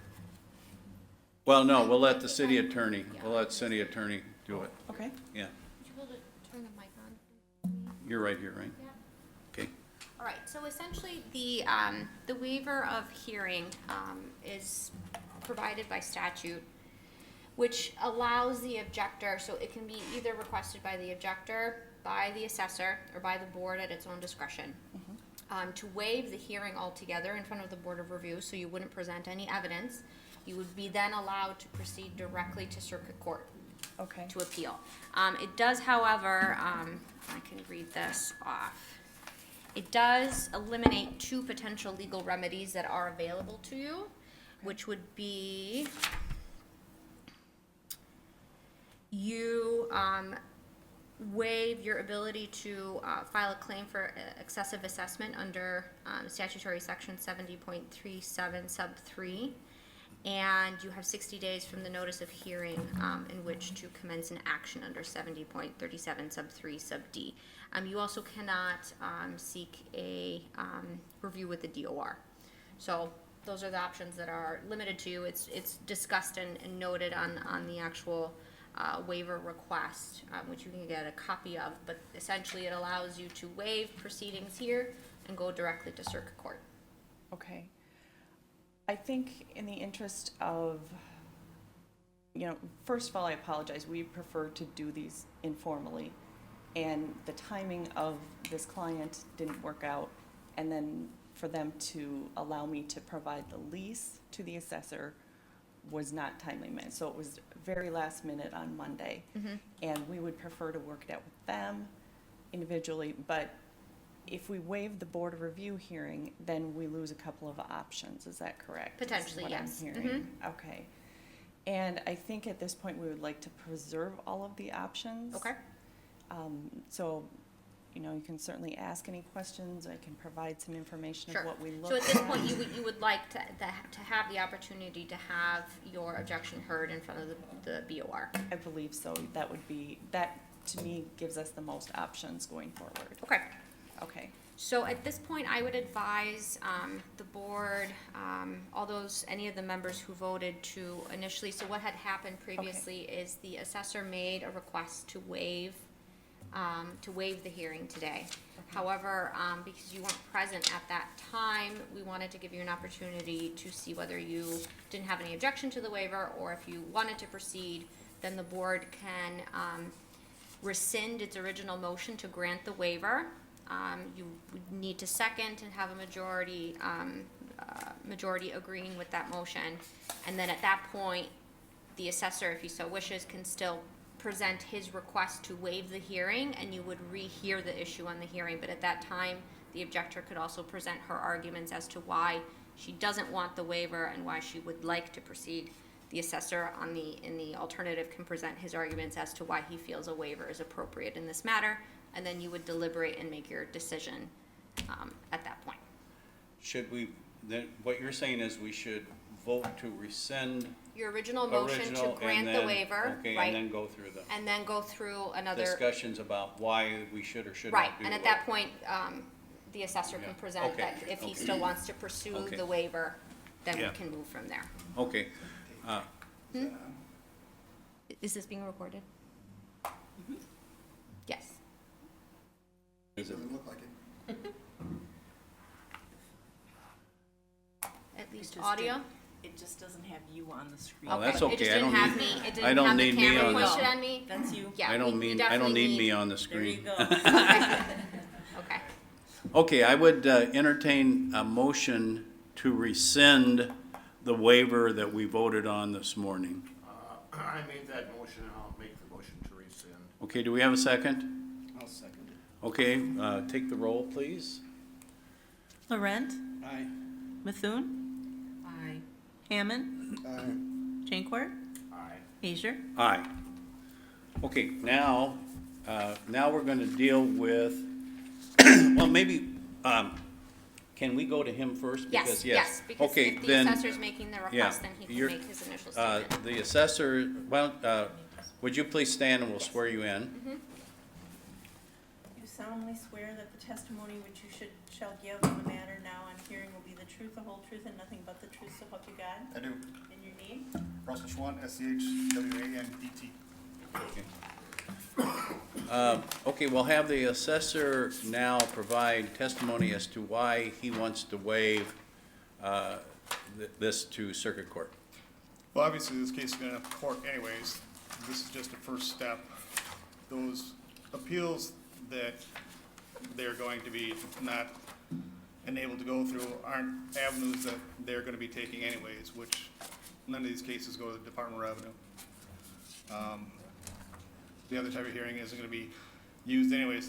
This case is going to go to the circuit court, period. So, I'm not sure why they would want to go through this preliminary hearing. The other case is, we got this lease just the other day.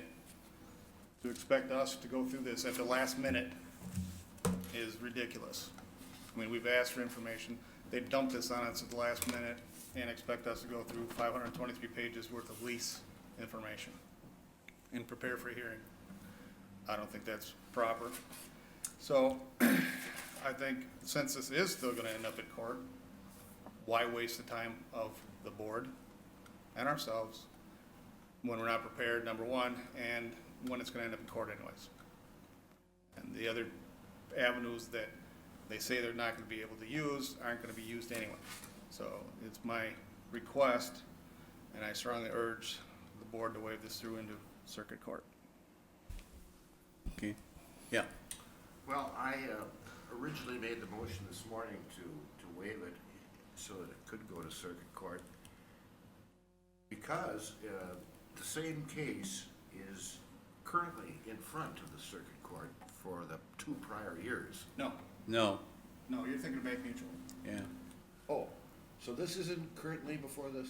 No, this is brand new this past week. That's what we've only been notified of this just recently. Oh, I see. So Okay, that's why I said, we've only been notified of this within the past I week. stand corrected. Well then, Well, we're not gonna take a motion yet. I guess I don't know, well, my question is, the two things that they're giving up by going to circuit court, you're saying were things that they weren't going to do anyway? Correct. Okay, so you understand that. That's probably things you wouldn't use anyway. If you go to circuit court, you're not losing anything because you probably wouldn't have done them anyway. So I want to get a clarification on that. Now, you have an opportunity to tell us why you want to go forward again today, and we'll let you do that as part of this hearing, then we'll vote on it. I guess our opinion is, and again, I apologize for dumping this on you at the last minute. It was not my intention to do that. I was in your seat for about 20 years prior to being in this position, and I agree. However, no matter what's in the lease, I think we need to look at what the market rate of that facility is and what market vacancy, market expenses, market cap rate. So basically, what is in that lease is designed to recover the cost of construction over a 20-year term. Well, we can disagree on that, but we have, obviously, when we set the value on the property, we didn't have this. So obviously, the value isn't predicated on this. So I'm not gonna argue that, but if we are gonna look at market rates and market leases, to know what this is, and to give us a week to establish market rates, market leases, we would have to have more time anyway. To go to circuit court would give us the time to do that. So I guess if you would have contacted us a month ago, perhaps we could have done this informally. But to come before the board of review and want to have a hearing at the board of review at this late time doesn't seem to make any sense. So that's why I'm suggesting. If we waive to circuit court, Yes. There can also do be they have to go to mediation. circuit court, or can you mediate in the interim? Can mediate prior to that. If she presents her case now, whatever we decide is what it is for the next year. No. No, it'll go to circuit court. Well, then it'll go circuit court, yeah. Whatever you decide today, if it's not to their advantage, it's not. Probably gonna go to circuit It's a court. waste of time, Yeah. because all it is gonna do is spin the wheels. You know, we've been down this road before. with- So, I mean, with- it's to their benefit to let us waive it and then trying to negotiate with your office in the interim, and if they don't get it, they can go to circuit court. Exactly. And Okay. that's where it would end up ultimately anyway. Ultimately, it's probably gonna end up there, yeah. And that would give us more time to discuss things. Okay, are you That's their agreeable to intent. that? I would be agreeable to that. So you know you're not gonna be cut off from their office, you're gonna have a chance to let them review what you gave them, negotiate with them if you can, and then if you don't like it, you still have the option, which is And- probably what you were gonna do after us today anyway. What is the deadline to appeal to circuit court 60 days, right? from the determination? From today, right? Yes, from the notice of the hearing. You got 60 days from From the today. today. Yeah. Okay, And you would get the, you would get the waiver document, or documents for that, and it would be all, so you'd have all the information and everything. okay. So- I wanted to make sure that we had 60 days. Yeah. Okay, So now, are you okay with the waiver? yes. Okay, good. Okay, now I would entertain a motion to waive this case to circuit court. I'll restate that same motion. Okay. To waive this to the circuit court What? upon agreement of the plaintiff and the assessor. Okay, So what are we doing? we're waiving it back to circuit court. Why did we unwaive them? Because So we could she talk would have about an it. opportunity. Oh, so we didn't. So she could talk to us. Yeah. Okay, do we have a second? Okay, would the clerk call the roll? Loren, Aye. Methune, Aye. Hammond, Hey. Jankwer, Aye. Asher. Aye. Okay, thank you very much. She'll give you, I think it's the best thing. Russ. Russ, Yes, we just need you to sign the, well, I didn't sign that one yet either, did I? no, You did you not. wanted Yeah. Russ to sign first. Yeah. I wish you weren't so damn hard to get along with. Are you doing gardening? I just need him to sign and him to sign, so. Just a little bit. Can't go yet. And then I'll sign And it. then Are he'll you sign. Pass it still out, part of the Jay. Green Bay gardening group? Hey, I got the best You were Badger though, right? helmet Many years. I put in my car today. Many years, yeah. Is it? It's beautiful. Not, Are you? Yeah, I was gonna say, where's the autograph on I it? don't know, not the last 15, Oh, okay. yeah. No, we're not done. Really? That'd be neat. Yeah, You got two granddaughters there, right? Three granddaughters? It's like having another wife, Jay. Just sit down and don't have questions. I saw the granddaughter picture on the wall. explain to me what this is. I like your picture of, It's a micro. of Favre and Bart, you know, Bart and Yes. Rogers, yeah. Okay. You ought to have one too. Buy me one. I got a picture, yeah, it said you gotta wear your fur coat in there though in the wintertime, huh? I don't know. All right. What do you think of this? I don't know yet. Yep. I gotta figure out all the things I can do, and I figure out that one there for, Did you buy one of them? yeah, I'm glad it was for a while. explained, because it was, Oh, I was thinking something Now, different, what's this? so. This is our annual I was recommendation. thinking Recommendations. And, you know, I honestly rather look it up. I knew she was waiting around for something. yeah, she hangs She just wanna around. make you happy there, Jay. Yeah, you gotta smile, Jason. You just Something kinda you hang can say around, don't you? I to, kinda change your tune today. Something you can say yay or not nay. Well, you don't have many this year. No, I know. Hey. we wanted Jay to be able to say I to something. Everything is very great. So, That was interesting. Wave it, unwave it, and wave it again. Surveyor? Huh? Is this Seletsky the surveyor? Yes. He's got a building someplace, right? No, it's a vacant piece of land. What? It's a vacant piece of land up off of, Huron Road. Oh, Doomage, I haven't seen that in a while. Doomage. That's your favorite one, Doomage. Nasty fellows. Jesus, that's not much of an adjustment. Well, hopefully they'll get together and negotiate. Do I have to have her sign anything saying she No, received it? no, it's just you personally delivering it to her.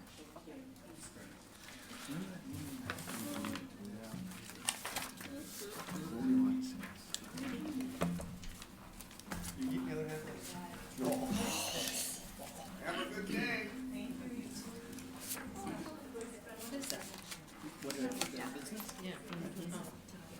She was pleasant.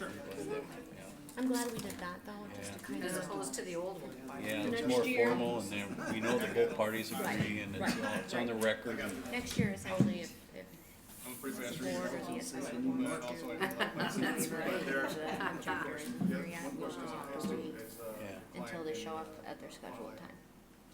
Well, I think that's the right way to do it, like we did today. I just don't, you know, you gotta give them a chance if they haven't agreed to it. you know. Right.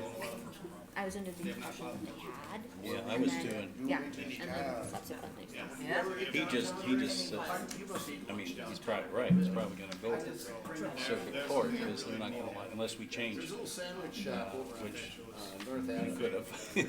Potentially, but to go through that whole thing is. It's, just beyond the, north of the bay. Unless they weren't really prepared, I don't know. You know, she just, I mean, and she was agreeable to, as long as she knew they could sit down and talk.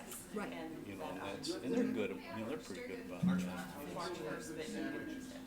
Alrighty. well, Okay, we got, we'll put it as a quick correction. We got all the paperwork squared away. who's going to present the recommended changes to the Board of Review? Who's doing this? You lost control, baby. I know it. Nobody wants to take command of this? You're taking command of the changes to the Yes. recommended Is there any change? questions? I mean, the first property is actually a vacant piece of land up off of Huron Road and Highway 54, that interchange there. It's, at one point it was, they had agricultural, but they're unable to change the zoning on it to put commercial property on that, so we had assumed it would be commercial because it's next door to Autumn's Ridge or something, an old folks home. But they aren't able to change the zoning, so we changed that, assessment on that, or it's our recommendation to change the assessment on that from 142.6 to 87.7, just for the land only. Okay. The other two are, personal property accounts. Obviously, they're doomage accounts because they didn't apparently get the message the first time around. So, when they did contact us, we, went from, I think the original was $700 on New North, to, I think the, equipment on the second one was just computer equipment, $404, so it went down to zero.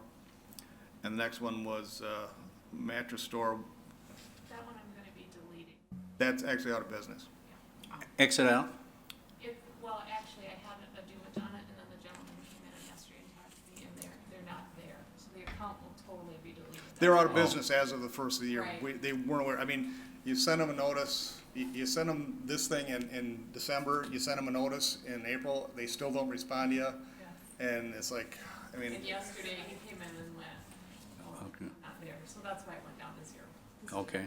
usually we have more than those, so, I mean, Yeah. 3 is not bad. No. Any questions of the assessor on these? Nothing on Dumage? I would move to adopt the recommendations of the assessor for both real property and personal property. Second. Want to take the roll, please? The clerk? Laurent, Aye. Hillman. Sorry, Gone. got have an old sheet. Methune, Aye. Hammond, Jankwer, Aye. Asia. Aye. Do we have any other business before the Board of Review? Okay, then I would entertain a motion to adjourn. I move. Second. All in favor? Aye. Aye. Anybody opposed? Good, well, I'll see you next year, maybe. Thank you very much. Hope it was all interesting for you. I wanted to hear the veterans one, that could have been fun. I know you're leaving that way, I'm like, no. See, the whole thing with that type of hearing is that I don't wanna show all my cards in a hearing like this before we go to court. Well, what I'm hoping is you guys get together. You know, which Well, you're probably yeah, not. I wanna, based on what I see here, I wanna raise it.